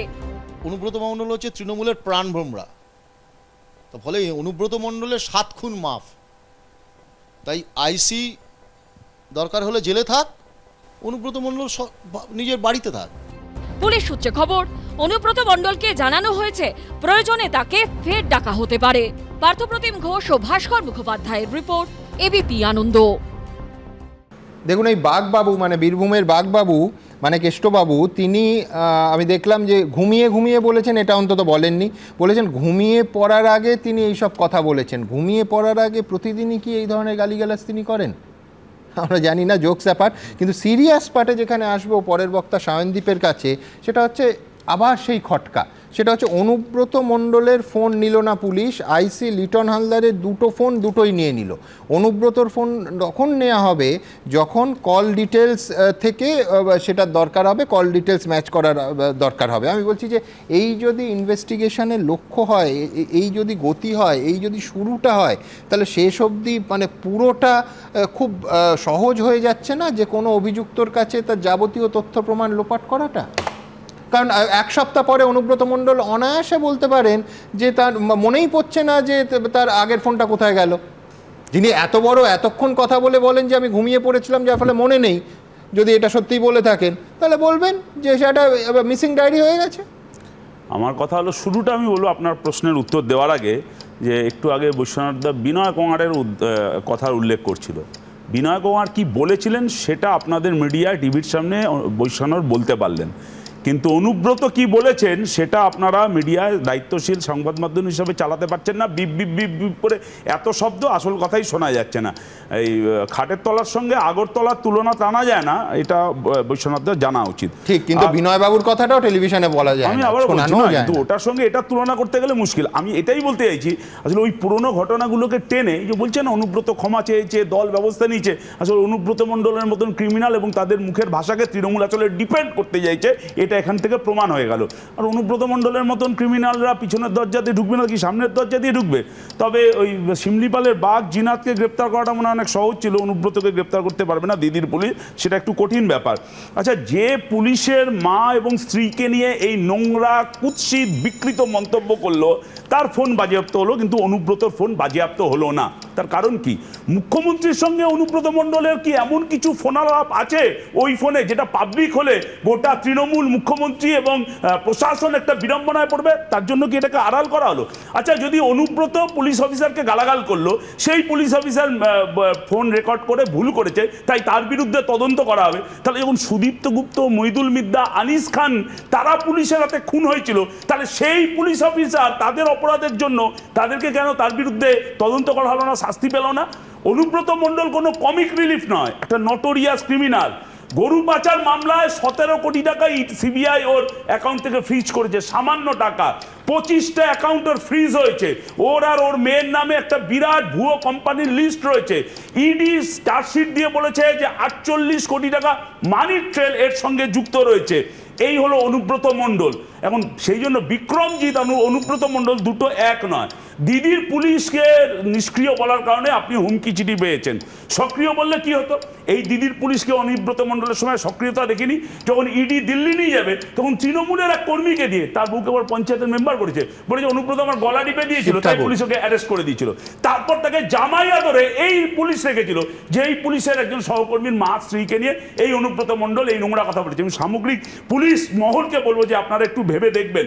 আসানসোলে যখন অনুব্রত মণ্ডল ছিল, বললো আমি দিল্লি যাব না, সেই আসানসোলে অনুব্রত মণ্ডল থাকার সময় কি ধরনের ট্রিটমেন্ট পেয়েছে, প্রশাসন কোথা থেকে খাবার এনে দিয়েছে, না খাবার নয়, একটা মিটিং হয়েছে একটা খাবার দোকানে, সে ছবি দেখিয়েছি, সেই ছবিও আছে। মানে বোঝা যাচ্ছে যে পুলিশ সঙ্গে এই অনুব্রত মণ্ডল গ্রেপ্তার, ওই মানে পুলিশের লকআপ আর বোলপুরের নিচুপট্টির বাড়ি, ওই পুলিশের কাছে কোনো পার্থক্য নেই, এটা অনুব্রত মণ্ডল জানে।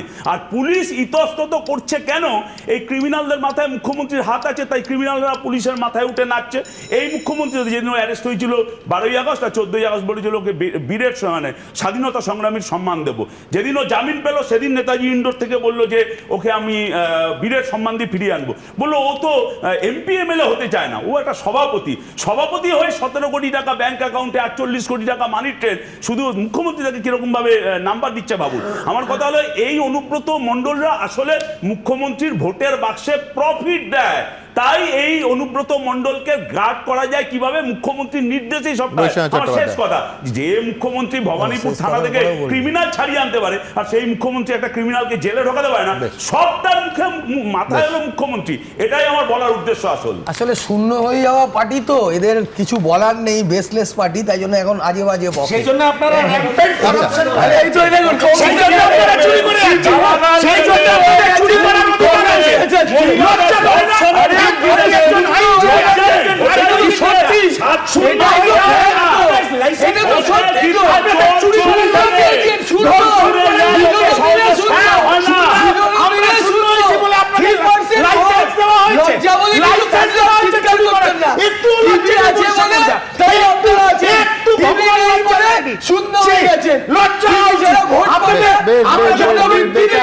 আমি বলছি যে যখন আপনারা শূন্য ছিলেন তখনও তো আন্দোলন করেছেন, রাস্তা বন্ধ করেছেন। সময় কি ছিলেন?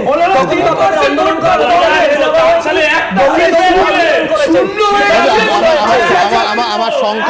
আমার সংখ্যা নিয়ে চিৎকারে একটু অস্বস্তি হয়। হ্যাঁ, নজরুল ইসলাম কি বলছিলেন?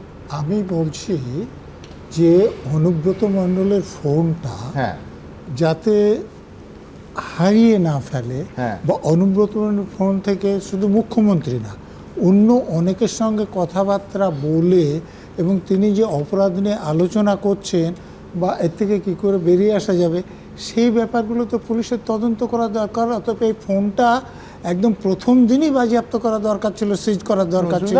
এই রাজ্যে এক সেকেন্ড, এই রাজ্যে আমরা এই রকম একজন বিধায়ককে দেখেছি যার বাড়িতে এজেন্সির হানা হয়েছে, তিনি খুঁড়ে ফেলে দিচ্ছেন মোবাইল। তারপরে আজকে যে নেতা বলছেন যে তিনি ভুলে গেছিলেন যে কি কথা হয়েছিল, তিনি যদি এক সপ্তাহ পরে ফোন চাওয়ার পরে বলেন যে কোন ফোনে আমি কথা বলেছি, আমার কথা ফোনটাই ভুলে গেলাম, যে ওই ফোন থেকে এই ফোনে কি সেটা পাওয়া যাবে, আবার এখন কথাটাকে ঘুরিয়ে অন্য বলছেন। একটু আগে একটু আগে করে দেখেন না, একটু আগে আপনি এখন বক্তব্য রাখলেন, তখন কি বললেন? এমন কিছু কি টেকনোলজি, আরে আপনি শুনতে হয়ে গেছেন, আপনি আর বলবেন না। রাজীব আপনি ছেড়ে দিন, ছেড়ে দিন, ছেড়ে দিন। আপনারা ডোডো পাখি বিলুপ্ত প্রজাতির পাখি, ডোডো পাখি সেই অবস্থা। আমি বলছি না, এটা একটা ইন্টারেস্টিং সিমিলি। ডোডো পাখি বিলুপ্ত হয়ে গেছে, কংগ্রেস সিপিএম কে বৈশানাথ চট্টোপাধ্যায় বললেন, হ্যাঁ ডোডো আমি যেটা বলেছিলাম যে আইসির ফোনটাও সিজ করা দরকার ছিল, কারণ সেখানে ফোনটা এসেছিল কোন ফোন নম্বর থেকে এসেছে সেই ফোনের মালিককে, তার জন্য আইসি ফোন সিজ করা দরকার আছে।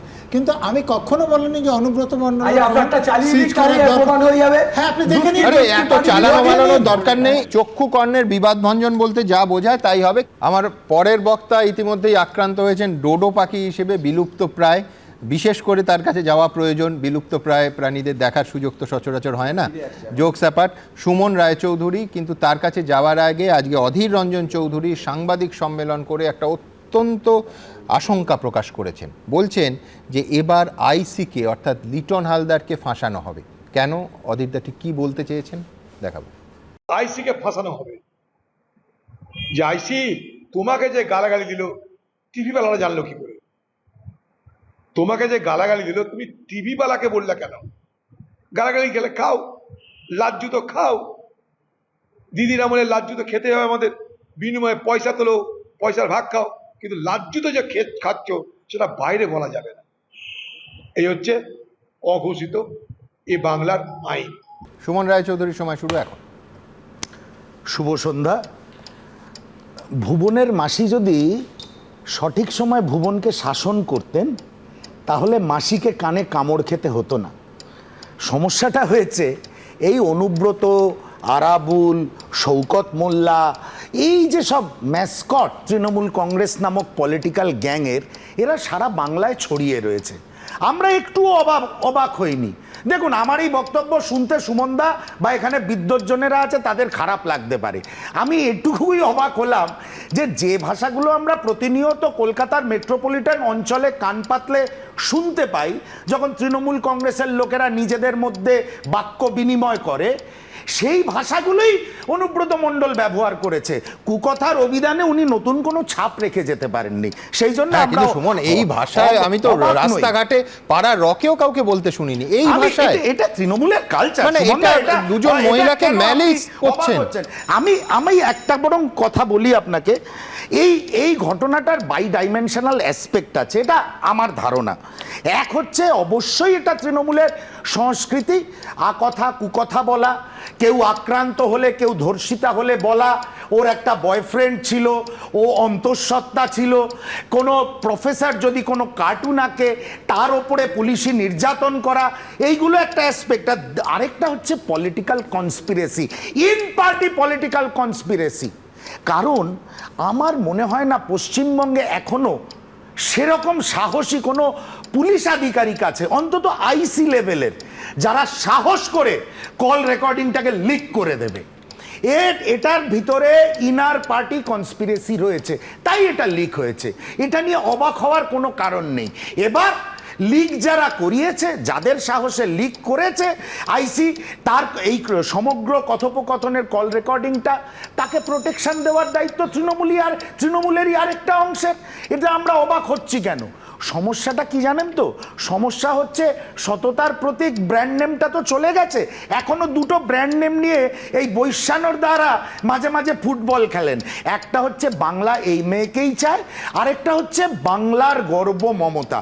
সত্যি বাংলার গর্ব না হলে মমতা বন্দ্যোপাধ্যায় একজন তৃণমূল নেত্রী, যিনি একজন মহিলা, তার দলের একজন দাপুটে নেতা হতে পারে, সেটা একটা বেসিক্যালি সে একটা ক্রিমিনাল, তার দলের একজন দাপুটে নেতা একজন সাধারণ মানুষের, আপনি তার পুলিশ পরিচয় বাদ দিন, একজন সাধারণ মানুষের, একজন সরকারি আধিকারিকের মা, স্ত্রী সম্বন্ধে এইসব কথাগুলো বলার পরেও হাজিরা দিতে, পুলিশের কাছে হাজিরা দিতে নির্দ্বিধায় 4টে দিন কাটিয়ে দিতে পারে, নির্দ্বিধায় 4টে দিন কাটিয়ে দিতে পারে। এবং নির্লজ্জের মতন তৃণমূল কংগ্রেসের নেতারা সংবাদ মাধ্যমে, সমাজ মাধ্যমে, বিভিন্ন গণমাধ্যমে গিয়ে এই অনুব্রত মণ্ডলদের ডিফেন্ড করে।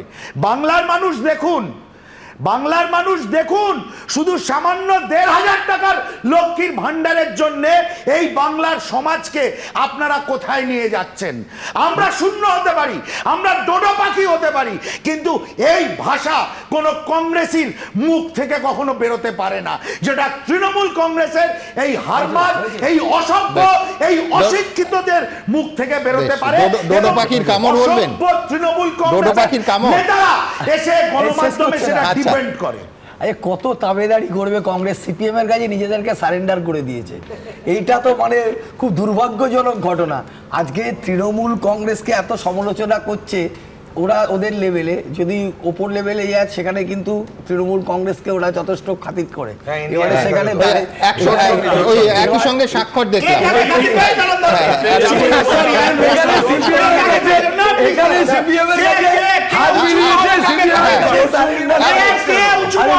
কে খাতির করে?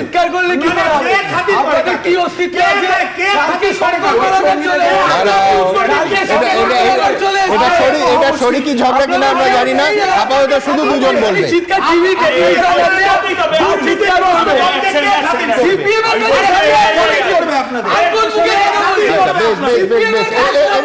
বেশি হচ্ছে।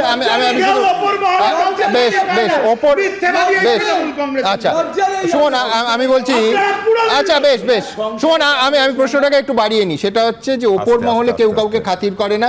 সম্ভবত বৈশ্বনাথদা বোঝাতে চাইছেন যে ওই 1 নম্বরে যেটা বিশেষ অধিবেশনের চিঠি, তার 1 নম্বর দাবি সম্বলিত চিঠির স্বাক্ষরটা হচ্ছে রাহুল গান্ধীর, 3 নম্বরটা হচ্ছে অভিষেক বন্দ্যোপাধ্যায়। শুনুন শুনুন, যারা মনে মনে ভারতীয় জনতা পার্টির সঙ্গে ট্যাসিট আন্ডারস্ট্যান্ডিং করে চলে, আর বাংলার শোনার সাহস নেই, দুজনের কাছে আলাদা। আমি শুনতে চাই, কেন ইন্টারাপ্ট করলে আমি বাকিটা বলতে দেবো না? আমি একটু বলবো। শুনুন, আমি নরেন্দ্র মোদীর বিরুদ্ধে লড়তে চাই, এটা যদি কেউ গিয়ে বলে আপনাকে 1 কাপ কফি খাওয়াতেই হবে, সে নরেন্দ্র মোদীর বিরুদ্ধে লড়ছে কি না লড়ছে বাংলা এলেই বুঝতে পারবেন, যখন খোলা আকাশের নিচে এই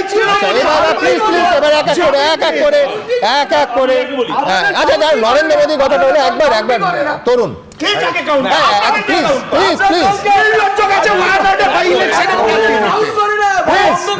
আমরা অন্য বিষয়ে চলে যাচ্ছি। 1 লাইনার, 1 লাইনের বেশি কাউকে দেবো না। এত গন্ডগোল কিসের? অভিষেক বন্দ্যোপাধ্যায়ের এগেন্সটে পলিটিক্স হচ্ছে। কার চিঠি? কেসি বেণুগোপালের চিঠি।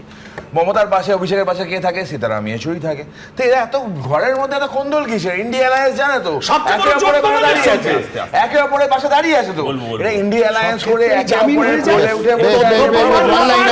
আমি আবার বিষয় ফিরবো খুব দ্রুত। বাকি হলেও তৃণমূল একটা বিরল প্রজাতির প্রাণী। এই যেমন অভিষেক ব্যানার্জি রাহুল গান্ধীকে চিঠি দেবে, আবার মার্গারেট আলবাকে হারিয়ে বিজেপি প্রার্থীকে জেতাতে এই তৃণমূল কংগ্রেসে সাহায্য করবে। এটা একটা পুরনো ট্র্যাডিশন, পুরনো খেলা। পশ্চিমবাংলায়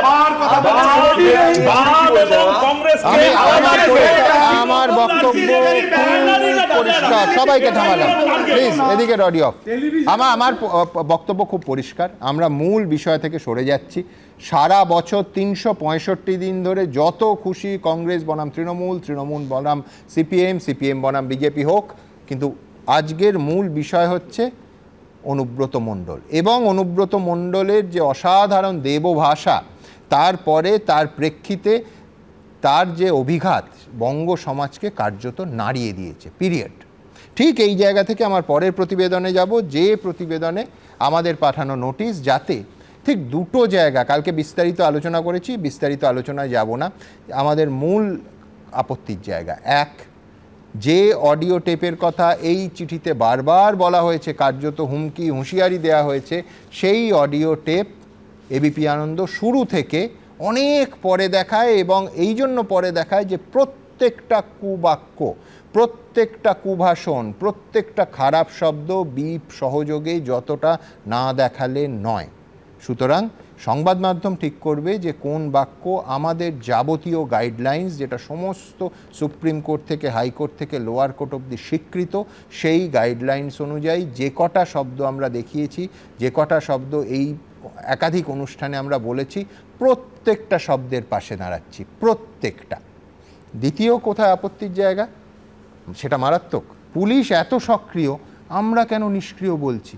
আচ্ছা, গণতন্ত্রে এমার্জেন্সিকে আমরা এত ঘৃণা এবং এত সমালোচনা করি কেন?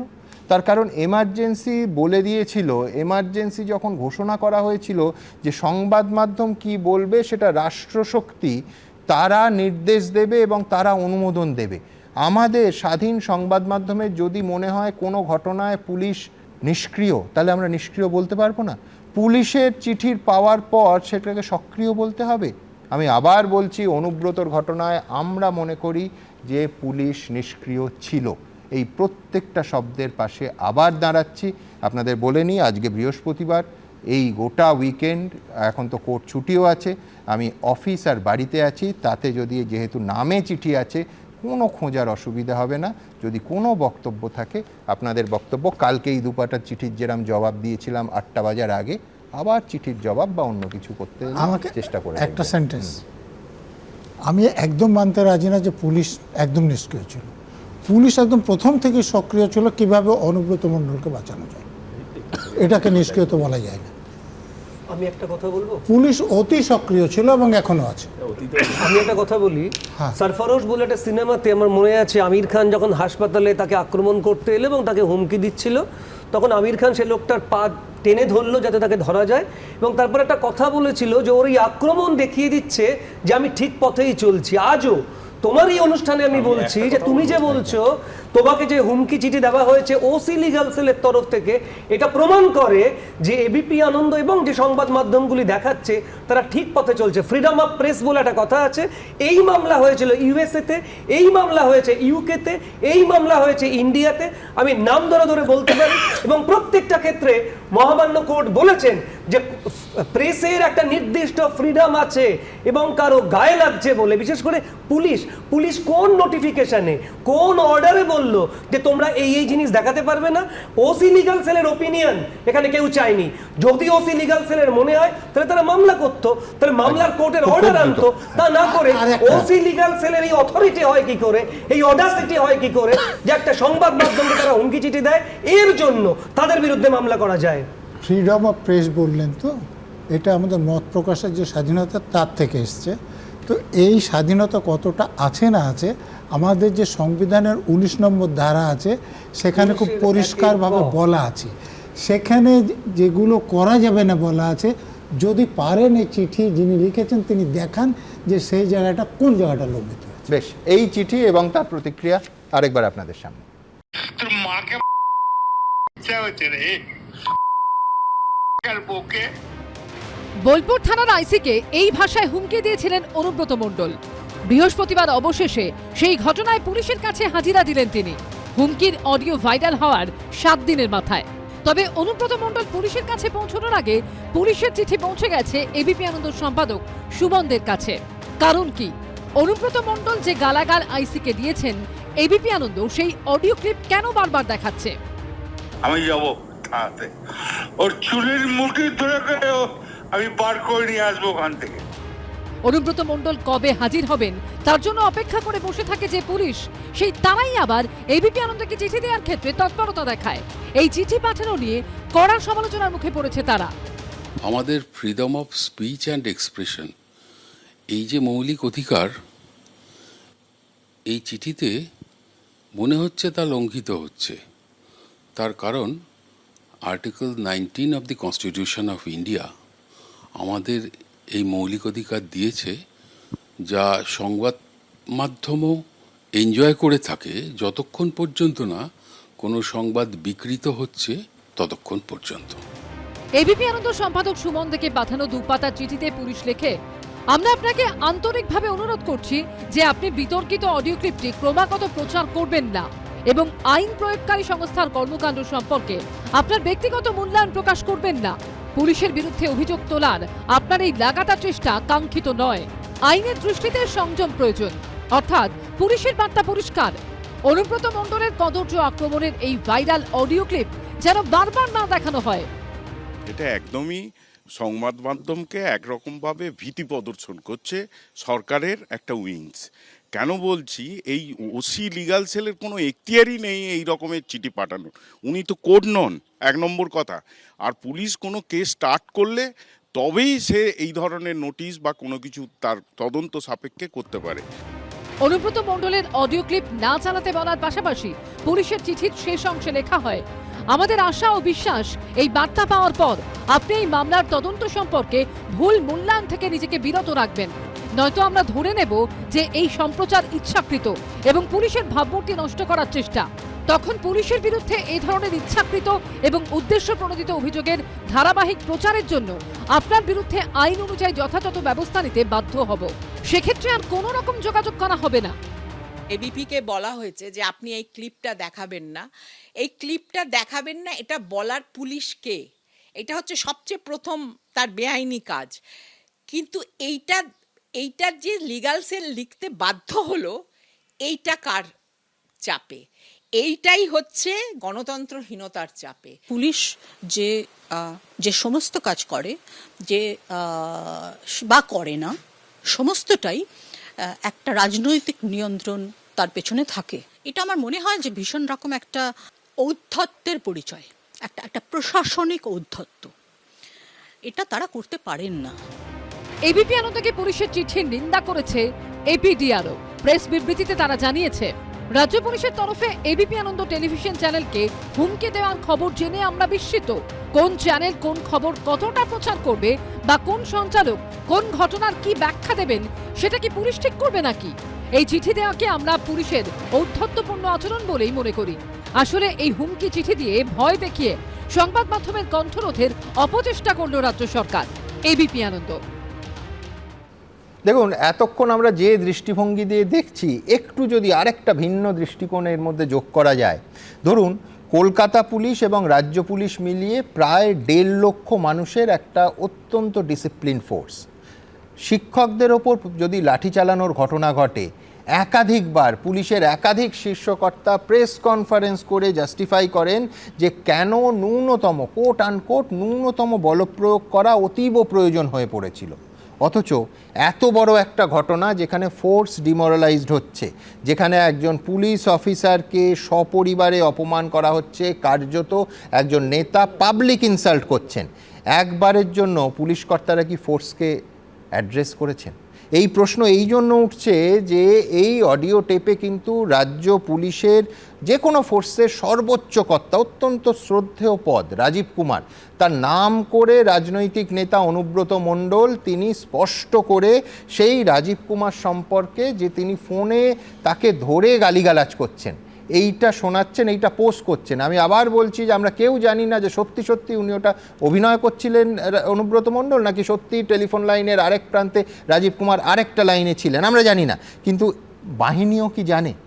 আমার প্রশ্ন হচ্ছে, আজকে ডিজিপি বা উচ্চপদস্থ শীর্ষকর্তারা পাবলিকের কাছে বা ফোর্সের কাছে সেই উত্তর কি রাখবেন? তার কারণ আলটিমেটলি তো তারা জনগণকে সার্ভ করছেন। যদি কোনো প্রশ্ন জনগণের মনে জাগে, তার উত্তর দেওয়ার যাবতীয় দায় এবং দায়িত্ব তো তাদের, যে দায়িত্বটা তারা শিক্ষকদের ওপর লাঠি চালালে অবশ্যই পালন করেন, প্রেস কনফারেন্স করে ন্যূনতম বলপ্রয়োগের কথা বলেন, এক্ষেত্রে বললেন না তো। আমরা তো আজকেও রাজ্যবাসী জানি না যে এই ঘটনা নিয়ে, এই অডিও টেপ নিয়ে রাজ্য পুলিশের শীর্ষকর্তাদের, রাজ্য পুলিশের অফিসিয়াল বক্তব্য কি, সত্যিই জানি না আমরা। রবীন্দ্রনাথ ভট্টাচার্য অধ্যাপক আমার পরের বক্তা, তার কাছে উত্তর আছে কিনা। পশ্চিমবঙ্গবাসী হিসেবে আমার প্রথম বক্তব্য হবে, এ লজ্জা আমি রাখবো কোথায়? সুমন, আপনি তো আপনার চ্যানেলে বিপ বিপ বিপ বিপ করে দেখিয়েছেন, কিন্তু আমার নিজের তাগিদে, মানে সত্যি কি বলেছিলেন এটা জানবার চেষ্টায় ফেসবুকে ভাইরাল হওয়া বা কিছু কিছু ইউটিউবে শুনতে চেষ্টা করেছি, যেখানে পরিষ্কার করে দেখানো হয়েছে, শোনানো হয়েছে, একা বসেও শুনতে পারিনি। আমি শুধু এইটাই বলতে চাই যে এই যেটা আমি শুনতে পারলাম না, মানে নিজের চেষ্টায় আমি চেষ্টা করেও একা বসে থেকেও শুনতে পারলাম না, সেখানে রাজীব কুমারের নাম যুক্ত ছিল। ছোটবেলার থেকে আইএস আইপিএস অফিসারদের প্রতি আমাদের একটা শ্রদ্ধা আছে। আজ এত বছরের সিনিয়র অধ্যাপক, কিছুদিন বাদই অবসর নিতে যাব, এখনো আমরা IPS অফিসার, ডিজি লেভেলের লোক, তাদের সম্বন্ধে কত সম্মান করি। আর তাকে একটা ভাষায় কথা বলছে সেই ফোনে একটা মূর্খ অশিক্ষিত বর্বর যে এই ভাষায় কথা বলে, সে একটা, আমি বিশ্বাস করছি, মনে প্রাণে বিশ্বাস করছি ও প্রান্তে রাজীব কুমার ছিলেন না, তাহলে আমি এখানে ধরনী দ্বিধা বিভক্ত আমি এখানে ঢুকে যাই। এটা কি? পুলিশের একটা প্রেস কনফারেন্স করা উচিত ছিল না? কলকাতা পুলিশ জানাবে না? আমার জীবনে কোনোদিন আমাকে এই ধরনের অন্যায় কথা, এরকম অসভ্য কথা শুনতে হয়নি, কিন্তু একজন সরকারি আধিকারিক, কত বড় পরীক্ষা দিয়ে তারা এসছেন, কত বড় মাপের একজন পুলিশ আধিকারিক, তাদেরকে এই ভাষা শুনতে হচ্ছে। ছি! আমি এরপরে আমি বলি, কিন্তু এটা তো ভয়ের ব্যাপার। যদি আপনি বলুন আইসি লিটন হালদারের ফোনটা বাজেয়াপ্ত করা হলো, কিন্তু অনুব্রত মণ্ডলের ফোন বাজেয়াপ্ত করা হলো না, তার মধ্যে দিয়ে কি বার্তা দেওয়া হলো? অর্থাৎ তদন্ত কিছু হবে না, যা খুশি বলো, তোমার তদন্ত কিছু হবে না, এবং ওই ফোন বাজেয়াপ্ততেই শেষ। রুল অফ লর যে বেসিক, যে মুখ্য যে জায়গাগুলো, সেগুলো লঙ্ঘিত হবে। কিন্তু এই যে একটু আগে আপনি বলছিলেন দিদির পুলিশ নিয়ে বৈশ্বনাথ বাবু অনেক কথা বললেন, অনুব্রত চিঠিতে লিখেছেন দিদির পুলিশ। তাহলে এই দিদির পুলিশ আসলে দল আর প্রশাসন তো এক হয়ে গেছে। এখন তো দিদির পুলিশ, শুনুন, সরকার এবং দল আলাদা, প্রশাসন এবং দল আলাদা। দল দলের কর্মীদের, আমরা সরকারি আধিকারিক হিসেবে মানি সরকারকে। সরকার যদি, দল এবং প্রশাসন যদি এক হয়ে যায়, তখন কিন্তু সরকারি আধিকারিকদের থেকে প্রশাসনিক, মানে সরকারি আধিকারিকরা প্রশাসনিক তার উচ্চ পদস্থ অফিসারের থেকে অনেক বেশি পরিমাণে মান্যতা দেয় দলের কর্মীদের, দলের নেতাদের, এবং তার ফলে সরকারি আধিকারিকরা কি আদৌ সুস্থভাবে কাজ করতে পারবে? প্রতি মুহূর্তে তো তাদের মাথার মধ্যে ভয় চেপে বসবে যে দল কি বলছে, কোনো জায়গায় কি করতে, অর্থাৎ বিরোধী দল হলে তাকে চেপে বসো, আর সরকারে শাসক দলের যদি কেউ থাকে তাহলে তাকে ছেড়ে দাও।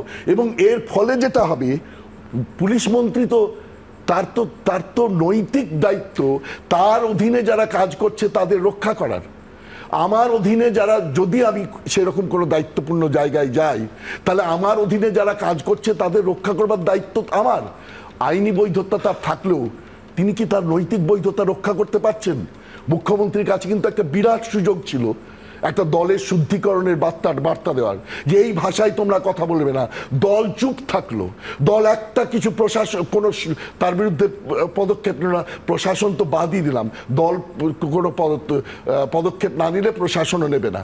কিন্তু এর মধ্যে দিয়ে বলে দেওয়া হলো যে এরপরে নেতারা এই ভাষায় কথা বলবে, অর্থাৎ যে ভাষায় আজকে আমরা মুখপাত্রদের বলতে শুনি না, যাদেরকে আমরা সম্মান করি, তারা এখানে এসে শাসক দলের মুখপাত্ররা যে সুন্দর ভাষায় বলেন, তারাও যখন এই ভাষায় কথা বলবেন, তখন কোনো আধিকারিক, কোনো সরকারি আধিকারিক যেন কেউ কিচ্ছু না বলে, তারা ওরা যা বলছে সেটাই মেনে নেয়।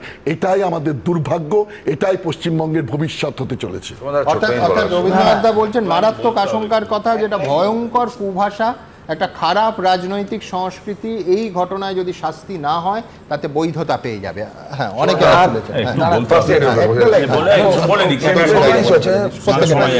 শুধু যখন যে বলছেন, যারা মনে করছে সুন্দর ভাষা শুনতে পাবে, তারা মূর্খের স্বর্গে বাস করছে। আমি আবার বলছি, ডাস্টবিন থেকে ল্যাভেন্ডারের গন্ধ বেরোয় না।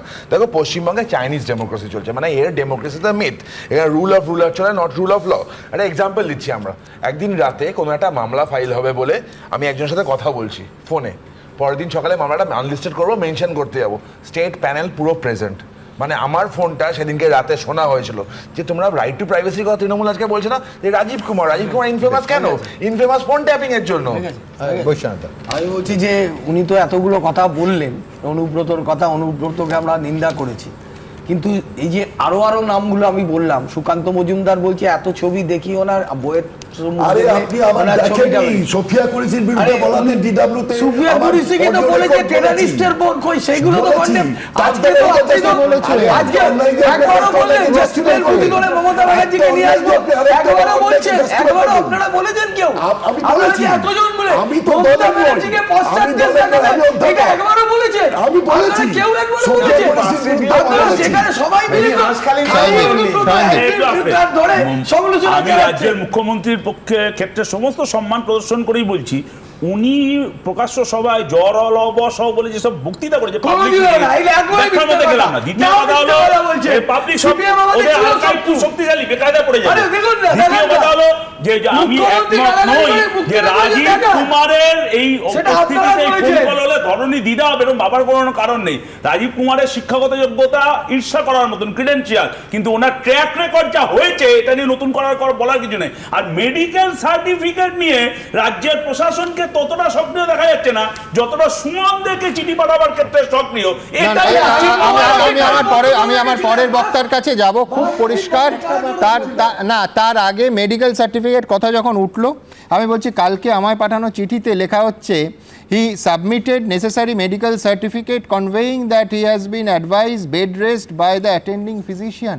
আমাদের তো এইটাই প্রশ্ন যে এই চিঠি যখন আমার ইস্যু করা হচ্ছে তার অন্তত 2 দিন আগে থেকে আমরা দেখাচ্ছি যে সেই চিকিৎসক যিনি মেডিকেল সার্টিফিকেট দিয়েছেন, আই রিপিট, তিনি বিএমওএইচ, যার সম্পূর্ণ নন প্র্যাকটিসিং পোস্ট এবং শান্তিনিকেতন মেডিকেল কলেজের সঙ্গে তিনি যুক্তই থাকতে পারেন না, তিনি চিঠি দিচ্ছেন। এবং এই নন প্র্যাকটিসিং পোস্ট সেই বিষয়ে মনে করে দিয়েছেন, মনে থাকবে আপনাদের, স্বয়ং রাজ্যের মুখ্যমন্ত্রী মমতা বন্দ্যোপাধ্যায় যখন আরজি করের আন্দোলন চলছিল, সেইখানে বেসরকারি প্যাডে একজন সরকারি ডাক্তার যিনি ওই প্রশাসনিক পদে থেকে বেসরকারি সংস্থার সঙ্গে যুক্তই থাকতে পারেন না, অবশ্যই তার বিরুদ্ধে তদন্ত হওয়ার কথা। আমি পরের বক্তার কাছে ঠিক এই পার্টে যাব যে কে অনুব্রত মণ্ডলকে সার্টিফাই করলেন, তার বিরুদ্ধে তদন্ত কোথায়, এই প্রশ্ন তো তুলতেই হবে। দেখুন, 7 দিন পর অবশেষে বৃহস্পতিবার পুলিশের কাছে হাজিরা দিয়েছেন অনুব্রত মণ্ডল। কিন্তু তাকে মেডিকেল সার্টিফিকেট দিয়েছিলেন যে চিকিৎসক, সেই হিটলার চৌধুরী কোথায়, তার কিন্তু এখনো কোনো খোঁজ নেই। এই Chowdhury, registration number 87845। West Bengal medical কাউন্সিলের ওয়েবসাইটে দেখা যাচ্ছে এই চৌধুরী আসলে চিকিৎসক হিটলার চৌধুরী।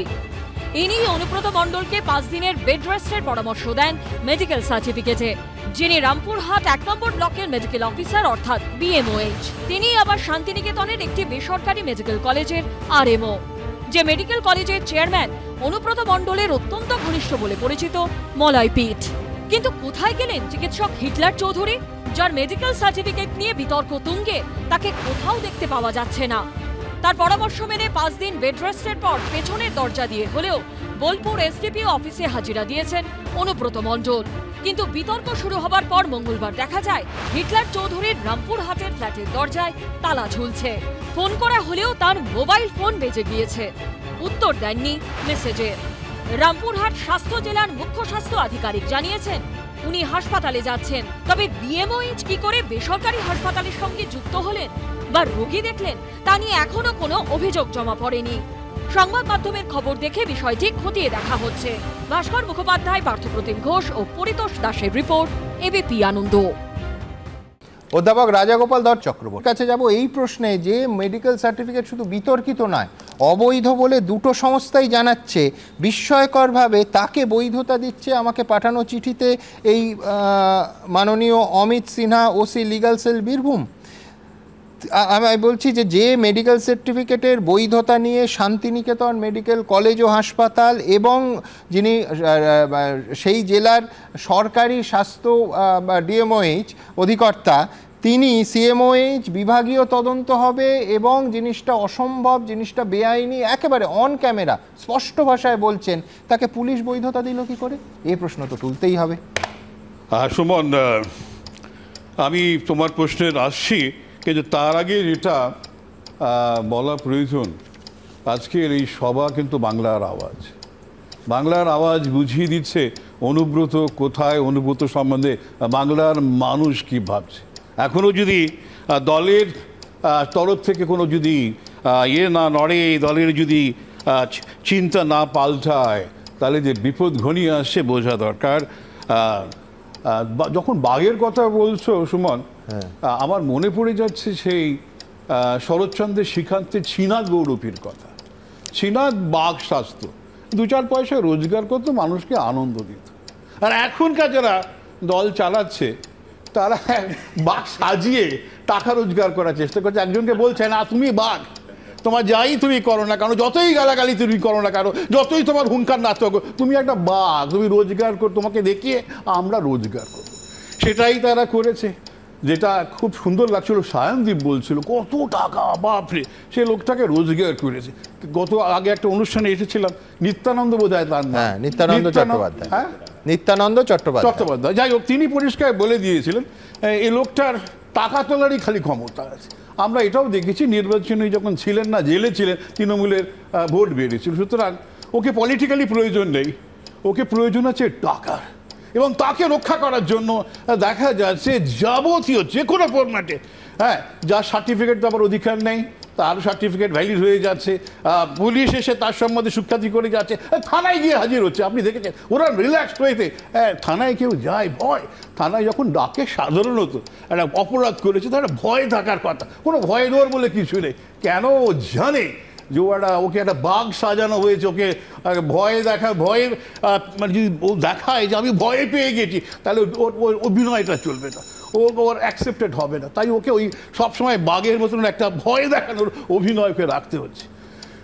না, আপনি লক্ষ্য করুন, অনুব্রত মণ্ডল এবং যিনি জেলার তৃণমূল কংগ্রেসের ছাত্রনেতা, দুজনেরই টোন ছিল যে অনুব্রত মণ্ডল বলছেন যে কত পুলিশকে কত উপকার করেছি, আর পরের জন বলছে আমরাই তো পোস্টিং দিয়েছি, ছিলেন তো সিআইডির গ্যারেজ পোস্টে। পরিষ্কার বোঝা যাচ্ছে যে পোস্টিং দিয়েও তারা কীভাবে রোজগার, যেখানে যা পেরেছে, চাকরি বিক্রি থেকে চুরি করে পোস্টিং, সবেতেই ওরা রোজগারের ধান্দা করেছে। এবং লিটন, যার নাম বোধহয় আমি নামটা খেয়াল করতে পারি না, লিটন তাকেও হয়তো ওই রোজগার এইসবগুলো করেছে। এবং তার ফলে যে প্রশাসনিক একটা ব্যবস্থা আসছে, সেটাতে পুলিশ কর্মচারী যারা আজকের কাজ করছেন তারা নিঃসন্দেহে ভয় পাবেন যে আমাদের এখানে কাজ করার মতন সেই সরকারি সাপোর্ট আমরা পাবো না। তাদের পরিবারগুলোর কথা চিন্তা করুন, দেখুন তারা কি অবস্থায় রয়েছে। সুতরাং যে জায়গায় সরকার নিয়ে যাচ্ছে, একটা মরাল চারিদিকে নষ্ট হয়ে যাচ্ছে। এবং পুলিশের যদি মরাল নষ্ট হয়ে যায় আগামী দিনে, দেখুন পুলিশের পক্ষে সঠিকভাবে কাজ করা যাবে না। আর একটা কী করছে, সাংবাদিক যারা একেবারে সত্য কথাটা বলতে চাইছে, এটা সাংবাদিকের কাজ। সাংবাদিকের কাজ কোনো কারুর সমর্থন করে কথা বলা না, সত্য কথা বলা, যেটা আপনারা করছেন। আপনাদের পেছনেই ওরা লিগ্যাল কেস দিচ্ছে, এটা চরমতম অন্যায়। আমি তীব্র ভাষায় প্রতিবাদ করি যারা মনে করে যে মিডিয়াকে দমিয়ে দিয়ে সত্য কথা বলা বন্ধ করে দেবে, তাদের ভুল পথে চলছে। মিডিয়াকে দমিয়ে রেখে সত্য আটকানো যায় না, এবং মিডিয়ার কথা বলবেই। দেখুন, বৈশ্বনাথ বাবু বলছিলেন যে আমরা বুঝি খালি অনুব্রত গেছি না, সবাই যারা এই ধরনের কথা বলে, যে পার্টিরই হোক না কেন, ধিক্কার জানাই। কিন্তু অনুব্রত, তাকে আপনারা আগে ধিক্কার জানান, তাকে দল থেকে সরান, এবং দল থেকে যদি আপনারা সরাতে পারেন তারপরেই দেখবেন পুলিশ কাজ করছে, তার আগে পুলিশ কাজ করবে। অনেক ধন্যবাদ। আমি শুধু এইটুকু আবার বলবো যে আমাদের দায়বদ্ধতা দর্শকদের কাছে। সুতরাং চিঠি, হুমকি, মিথ্যে মামলা কোনো কিছুতে এবিপি আনন্দ এর আগেও দমেনি, ভবিষ্যতেও দমবে না। এইখান থেকে একবার আমি নিশ্চয়ই বৈশ্বনাথদার কাছে যাব, কিন্তু তার আগে বৈশ্বনাথদা শুরুর একটা অংশ আমি সমর্থন করব যে দলের মধ্যে কিন্তু ভিন্ন সুর শোনা যাচ্ছে, সমালোচনা শোনা যাচ্ছে। কয়েকদিন আগে আপনাদের সৌগত রায় দেখিয়েছি, বিধায়ক হুমায়ুন কবির দেখিয়েছি, আর এক বিধায়ক যিনি প্রাক্তন বিচারকও বটে, আব্দুল গনি, একেবারে স্পষ্ট অনুব্রত মণ্ডলের এই বক্তব্যের বিরোধিতা করেছেন। আজকে খোদ বিধানসভার অধ্যক্ষ বিমান বন্দ্যোপাধ্যায় তার বিরক্তি গোপন করেননি, বলেছেন এই ধরনের কথা বলেন কেন, কি বলেছেন দেখাবো। আমি যাবো থানাতে, ওর চুলের মুঠি ধরে আমি বার করে নিয়ে আসবো ওখান থেকে। এইসব কথাবার্তা বলেনি বা কেন, আমাদের নিজেদের শুনতে খারাপ লাগে। অনুব্রত মণ্ডল তার কথা বলেছেন, আমি তার কথা কোনো গুরুত্ব দিতে রাজি না। অনুব্রত মণ্ডলের ভাষা সন্ত্রাস ঘিরে ইতিমধ্যে রাজ্য জুড়ে ছিচি পড়ে গেছে। তৃণমূলের অন্দর থেকেও সমালোচনার সুর শোনা গেছে। লজ্জাজনক, রাজনীতির ভাষায় যদি অশালীন কথা চলে আসে সে তো খুবই খারাপ। বলতে চাই এটা অন্যায়। দলের এবং দলের শৃঙ্খলা রক্ষা কমিটিরই এই ব্যাপারে সিদ্ধান্ত নিতে হবে। শুধু সৌগত রায়ের মতো বর্ষিয়ান তৃণমূল সাংসদই নন, তৃণমূল বিধায়কদের অনেকেও অনুব্রত মণ্ডলের পাশে দাঁড়াচ্ছেন না। অপ্রত্যাশিত এবং হওয়া উচিত নয়। তিনি যে আচরণ করেছেন বা যে কথা বলেছেন, এটা সভ্য সমাজের কোনো মানুষ সমর্থনযোগ্য নয়। অনুব্রত মণ্ডল যেটা বলেছেন মোটেই সমর্থনযোগ্য না, কারণ সবার বাড়িতে মা, বোন, স্ত্রী, সন্তান রয়েছে। কিন্তু বিরোধীদের মূল প্রশ্ন হলো তৃণমূল শীর্ষ নেতৃত্ব কি আদৌ অনুব্রত মণ্ডলের বিরুদ্ধে ব্যবস্থা নেবে, না ক্ষমা চেয়ে 7 খুন মাফ? টিএমসিপির জেলা সভাপতিকে সাসপেন্ড করা হলে অনুব্রত মণ্ডলকে নয় কেন? তৃণমূলের নেতারা বুঝিয়ে দিচ্ছেন, অনুব্রত মুখে যাই বলুক না কেন বুঝিয়ে দিচ্ছেন যে অনুব্রত যা করেছে বেশ করেছে। অর্থাৎ পুলিশ গ্রেফতার করবে কিনা, দল সাসপেন্ড করবে কিনা, অনুব্রত মণ্ডলকে ঘিরে এই দুটি মূল প্রশ্নের উত্তর এখনো অবধি নেই। আশাবুল হোসেন, বিজেন্দ্র সিংহ, এবিপি আনন্দ। আমি দুই প্রফেসরের ব্যাপারে দুটো সেন্টেন্স বলবো। যে আমাদের এক প্রফেসর বললেন যে রাজীব কুমার টেলিফোনের অন্য প্রান্তে ছিলেন, এটা তিনি বিশ্বাস করেন না। কিন্তু আমি তাকে একটু অনুরোধ করব বোগটোয়ের কথা স্মরণ করুন, যেখানে পুলিশ মন্ত্রী আছেন এবং ডিজি রাজীব কুমার উপস্থিত আছেন। অনুব্রত মণ্ডল বলছেন যে এই কেসটা সুচপুরের মতো সাজাতে হবে এবং পুলিশ মন্ত্রী তাতে সম্মতি জানাচ্ছেন। আচ্ছা, একটা। আর দ্বিতীয় কথা বলছি যে বাংলার আওয়াজ বিপদের কথা বলছেন। যতক্ষণ পর্যন্ত বেআইনি অস্ত্র বোমাগুলি নিয়ে ক্রিমিনালরা ভোট করাবে ততদিন কোনো বিপদ নাই। সুষ্ঠু এবং মানে আমার একটা মনে পড়ছে যে লালবাজারে হেডকোয়ার্টারের 100 মিটারের মধ্যে রশিদ খানের ওখানে বোমা বিস্ফোরণে কতজন মারা গেছিল একটু আপনার মনে আছে স্মৃতি? আমি যদি দুর্বল হয়ে গিয়ে না থাকে, আমি এটা বলতে চাই, সাংবাদিকদের উপর যে অত্যাচার বললেন না, আনন্দবাজারকে 52 দিন বন্ধ করেছিল সিপিএম এর লোকেরা, সিআইটিউর লোকেরা। বাংলার এই যে নানান কথা উঠে আসছে না, যে সিপিএম কি করে, যে বিজেপি কিভাবে অত্যাচার করে, সেগুলো কিন্তু আপনারা কেউ একজনও বলছেন না।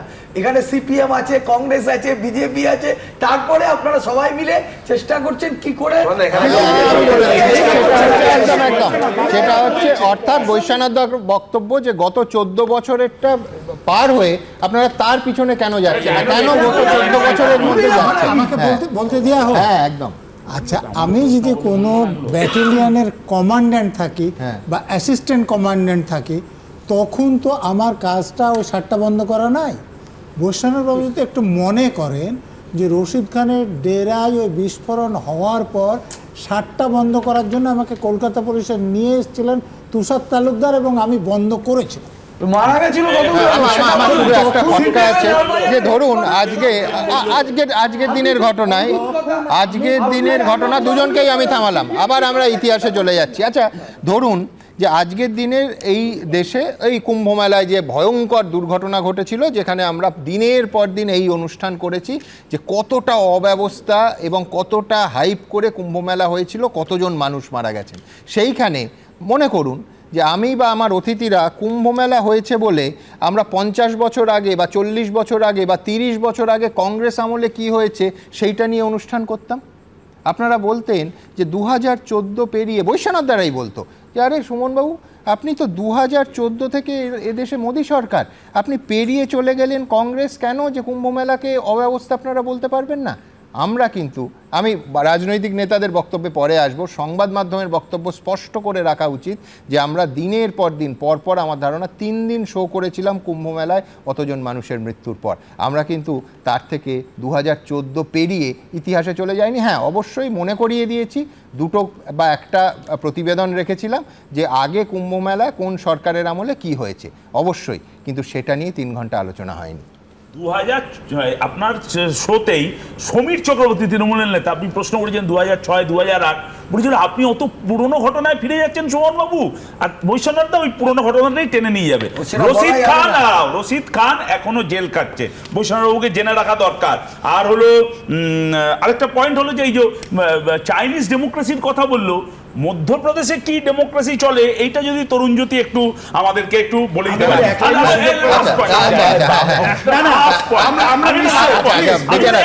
শেষ করিনি যে আপনি এর আগের শোতেও বলেছিলেন যে রাজনৈতিক দলের সঙ্গে আপনাদের সংবাদ মাধ্যমে অনেক সময় বৈরতে থাকে, কিন্তু গভর্নমেন্ট এরকম ভাবে সংবাদ মাধ্যমকে হুমকি চিনি দিচ্ছে আমার অতীত সম্পর্কে জানা নেই। বন্ধ করে রেখেছিলেন,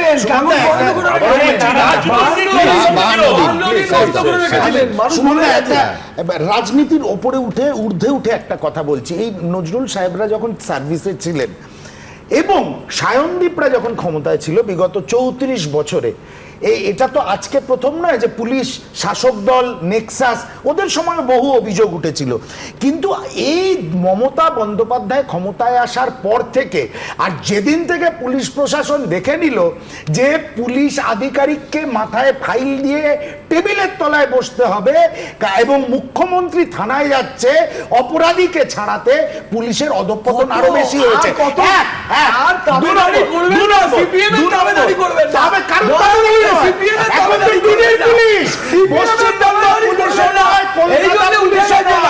এখন তো লজ্জার কথা। সঙ্গে বলছি পুলিশকে আজকে কথা কেন সহ্য করতে হচ্ছে?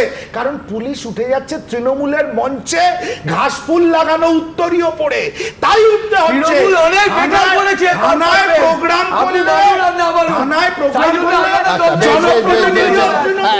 এখনো দেখুন, আমি দুজনকেই বলবো, এখন হ্যাঁ আমি তরুণের কাছে আসবো, এখনো ভোটের 1 বছর দেরি, যার ফলে ভোট অংশটা একটু সরিয়ে রাখুন, প্রায় প্রতিদিন এ নিয়ে আলোচনা করতে হবে। দেখুন, আমাদের কথা পরিষ্কার, রাজনৈতিক দল 1, 10 কেন 100 বছর থাকুক, কিন্তু রাজনৈতিক সংস্কৃতিটা, বাংলার সংস্কৃতিটা যেন বজায় থাকে। হ্যাঁ, অনেকক্ষণ ধরে তরুণ সিম্পল একটা কথা দেখো, 2011-র আগে অনেক আমরা কথা শুনলাম, আমরা ডাইনোসরের যুগে মোটামুটি ফেরত চলে গেছিলাম। দেখো 2011-র আগে এখানে ক্ষমতাসীন দলের অধ্যত্ত মানুষ দেখেছে, তারা যেতে বাধ্য হয়েছে। শান্তিরা ডেমোক্রেসির কথা বলছে, মধ্যপ্রদেশের ডেমোক্রেসি। আমি তো একটা ডেমোক্রেটিক লেফট কান্ট্রি পুরো ওয়ার্ল্ডের বুকে খুঁজছি, কোথায় আছে সেখানকার ডেমোক্রেসি শিখবো। আরেকটা কথা, বৈশাখা একটু কথা বলছো, দেখো এই হয়েছে ওই হয়েছে, সিম্পল কথা, লেফটের অধ্যত্তের জন্য লেফট হ্যাড টু গো। এদের যা অধ্যত্ত হচ্ছে এদেরও যেতে হবে। আজকে সুমনদা অনেকগুলো কথা বলছে, লেফট ভালো ছিল, এই ছিল বলছে। 2011 নির্বাচনী প্রচার আমার মনে আছে, খুব ছোট বয়স তখন আমার না, কলেজ পাস করে গেছি, প্রফেশনে চলে এসেছি। ওই সময় সুমন দাদের দলের যে প্রচারটা ছিল লেফটকে অ্যাটাক করে, লেফটের সম্পর্কে আমাদের পরিষ্কার মনে আছে। আজকে জোট সঙ্গী হলো, আমি বলি লেফটরা উদ্ধত্তের জন্য চলে গেছে আর বিজেপি উদ্ধত্তের জন্য তৃণমূলে চলে যায়। আর আমার একটা কথা, বলছিল না কমিউনিস্ট কোথায় কান্ট্রি, বামপন্থী কান্ট্রি, ভারতবর্ষে কেউ ওই জো বাইডেন প্রেস কনফারেন্স করতে পারে না, তাকে গ্লোবাল G20 মিটিং শেষে ভিয়েতনামে গিয়ে প্রেস কনফারেন্স করতে। এর থেকে বোঝা যায় মিডিয়া ফ্রিডমে কোন জায়গায় রয়েছে। এর আগে যারা কুকথা বলেছিলেন, অনিল বিশ্বাসে, অনিল বসু নাম এসেছে, অনেক পরে, অনেক সুশান্ত বোস সবই মনে আছে। আমাদের বলার আওয়াজটা কম, তোমাদের বেশি আছে, একটু বলতে দাও। ব্যাপারটা হচ্ছে যে আগে যারা কুকথা বলেছিল একটা দুটো বলেই শেষ, কিন্তু 2011 সাল থেকে কনসিস্টেন্টলি কুকথা বলে যাচ্ছে অনুব্রত ছাড়া আর কোনো নেই। অনুব্রত ছাড়া আর দেখাতে পারবেন না। আপনি বলছেন মধ্যপ্রদেশের যিনি, একটা কুকথা, অনিল বসু একটা কুকথা,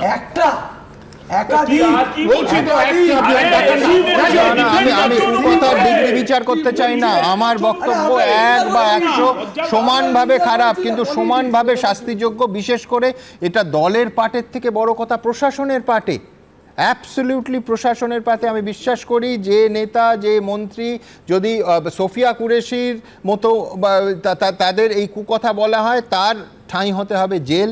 এবং যদি কোনো সরকারি কর্মচারী হতে পারেন, সাধারণ মানুষ হতে পারেন, কেউ না, একদম নন এন্টিটি হতে পারেন, কুকথা বললে তাকে আইনানুগ ব্যবস্থা নিতে হবে। প্রশ্নটা সেইখানে। একটা কথা বলি যে সবসময় তোমায় একটু আগেও বললাম, আমরা যেন মূল মানুষটাকে ছেড়ে তার ছায়ার পেছনে ছুটছি। আর এটাই বা কেন বৈষম্যর দ্বারা একটার পর একটা অপরাধ ঘটে আর তাকে বাঁচাতে এসে হাজির হন এবং বলেন কিছু হয়নি কিছু হয়নি। অনেক তো সহজ হতো যদি বলা হতো হ্যাঁ ও অন্যায় করেছে, ওকে জেলে যেতে হবে। আমি একটা আইনের কথা বলি যে এখনো কিন্তু অনুব্রত মণ্ডলের গ্রেপ্তারির সম্ভাবনা চলে যায়নি। মনে রাখতে হবে 3 বার হাজিরা দেওয়ার পরও কিন্তু মদন মিত্র অ্যারেস্ট হয়েছিলেন, অর্থাৎ 2 বার তিনি ডেট ফেল করেছেন, এবার এলেন কিন্তু ভুয়ো সার্টিফিকেট দিয়েছিলেন। আর তাছাড়া অনুব্রত মণ্ডলের ফোনটাও এখনো সিজ হয়নি, যেটা এক্ষুনি সিজ করে FSL এ পাঠাতে হবে এবং দুটো ফোনকে মিলিয়ে দেখতে হবে তার ভয়েস আসছে কিনা। শুধু তাই নয়, এই কল রেকর্ডেরও জেনুইনিটি টেস্ট করা প্রয়োজন। এগুলো হচ্ছে আইনের কথা। খুব ভালো হতো যদি অনুব্রত মণ্ডল গ্রেপ্তার হতো এবং তাকে গ্রেপ্তার করে আপনারা আপনাদের মেরুদণ্ডের সোজা মেরুদণ্ডের প্রমাণটা দিতে পারতেন। আমাদের দলে না কাউকে ছেড়ে কথা বলা হয়, অন্য পার্টিতে ছেড়ে দিত। অনিল বিশ্বাসকে কেউ কিছু বলেনি। বিশ্বাস কিছু বলেনি তো। আচ্ছা নিশ্চয়ই আমি শুধু একটা তথ্যের খাতিরে বলতে হবে যে অনিল বসুর কথা বৈশ্যানন্দা বলছেন, অনিল বিশ্বাস নন। ইনফ্যাক্ট অনিল বিশ্বাসের একটা আমার অভিজ্ঞতা আছে, সেটা হচ্ছে একবার অন ক্যামেরা বলে দিয়েছিলেন যে মমতা বন্দ্যোপাধ্যায় আমাদের লক্ষ্মী পেঁচা। পরের দিন প্রেস কনফারেন্স করে ক্ষমা চেয়েছিলেন যে ওই শব্দ আমার বলা উচিত হয়নি। পুরোটাই আমরা দুটো কথা বলবো বৈষ্ণববাবুকে। একটা হচ্ছে প্রথম নম্বর, একটা অন্যায় হয়েছে, মানে সিপিএম আমলে যে কথাগুলো বলা হয়েছে নিশ্চয়ই অন্যায়। একটা অন্যায় দিয়ে কিন্তু আর একটা অন্যায়কে আপনি জাস্টিফাই করবেন।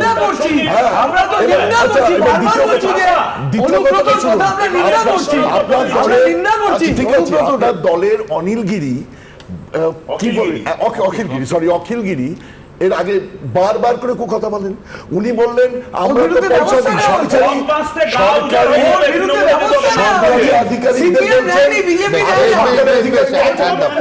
একদম আমি এতক্ষণ শুনলাম, এরপর আপনারা কি বলছেন আপনারা জানেন। আমাদের ভেরিফাইড এক্স অ্যাকাউন্ট সঙ্গে সুমন @IAM সুমন দে। প্রচুর মন্তব্য, দ্রুত কয়েকটা মন্তব্য নিয়ে নেব। শর্মিষ্ঠা দত্ত লিখছেন 7 দিন পর হাজিরা, অনুব্রত আছে অনুব্রতই, আর পুলিশ আছে সেই পুলিশেই।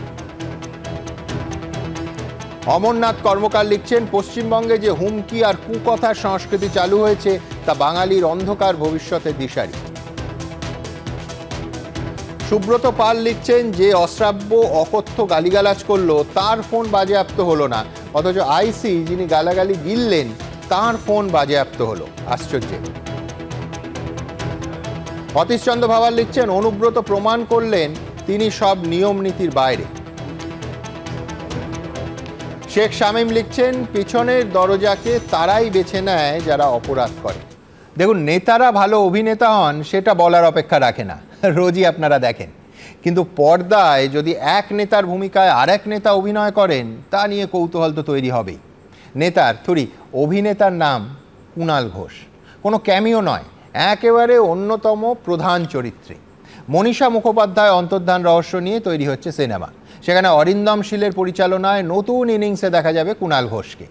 দেখুন, অনিল বিশ্বাসের জুতোয় পা গলানো কঠিন যে কোনো নেতার পক্ষে, কিন্তু অভিনেতার পক্ষে ক্রমশ স্ক্রিনে প্রকাশ্য। তিনি ছিলেন কলকাতা বিশ্ববিদ্যালয়ের সহকারী পরীক্ষা নিয়ামক।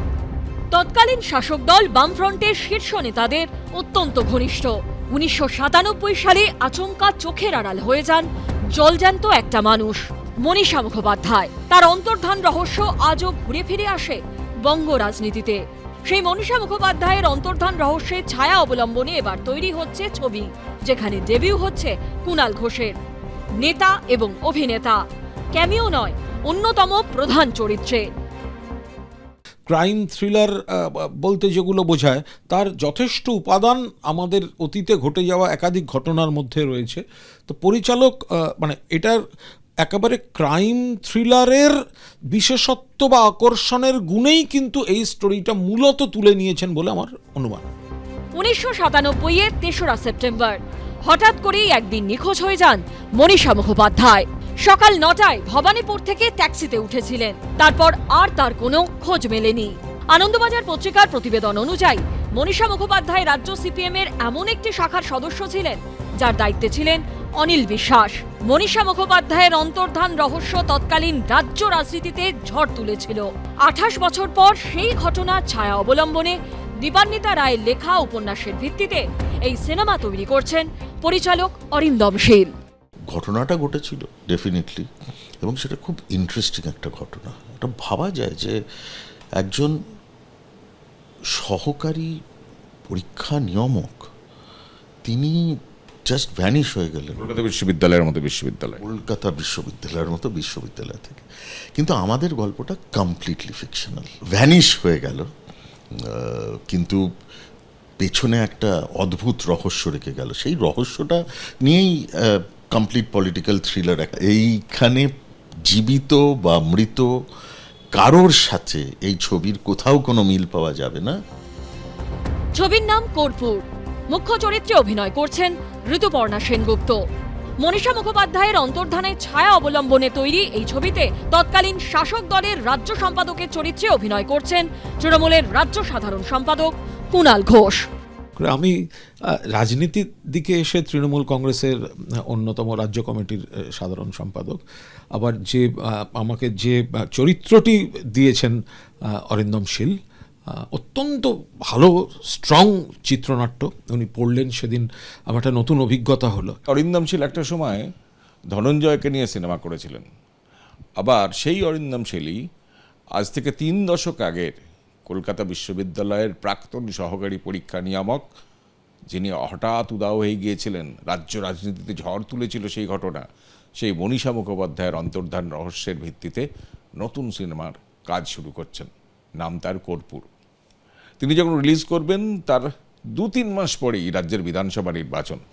এখন সেই সিনেমা বঙ্গ রাজনীতিতে শাসক এবং বিরোধী দলের মধ্যে কতটা চর্চার বিষয় হয়, এখন সেটাই সবচেয়ে কৌতূহলের বিষয়।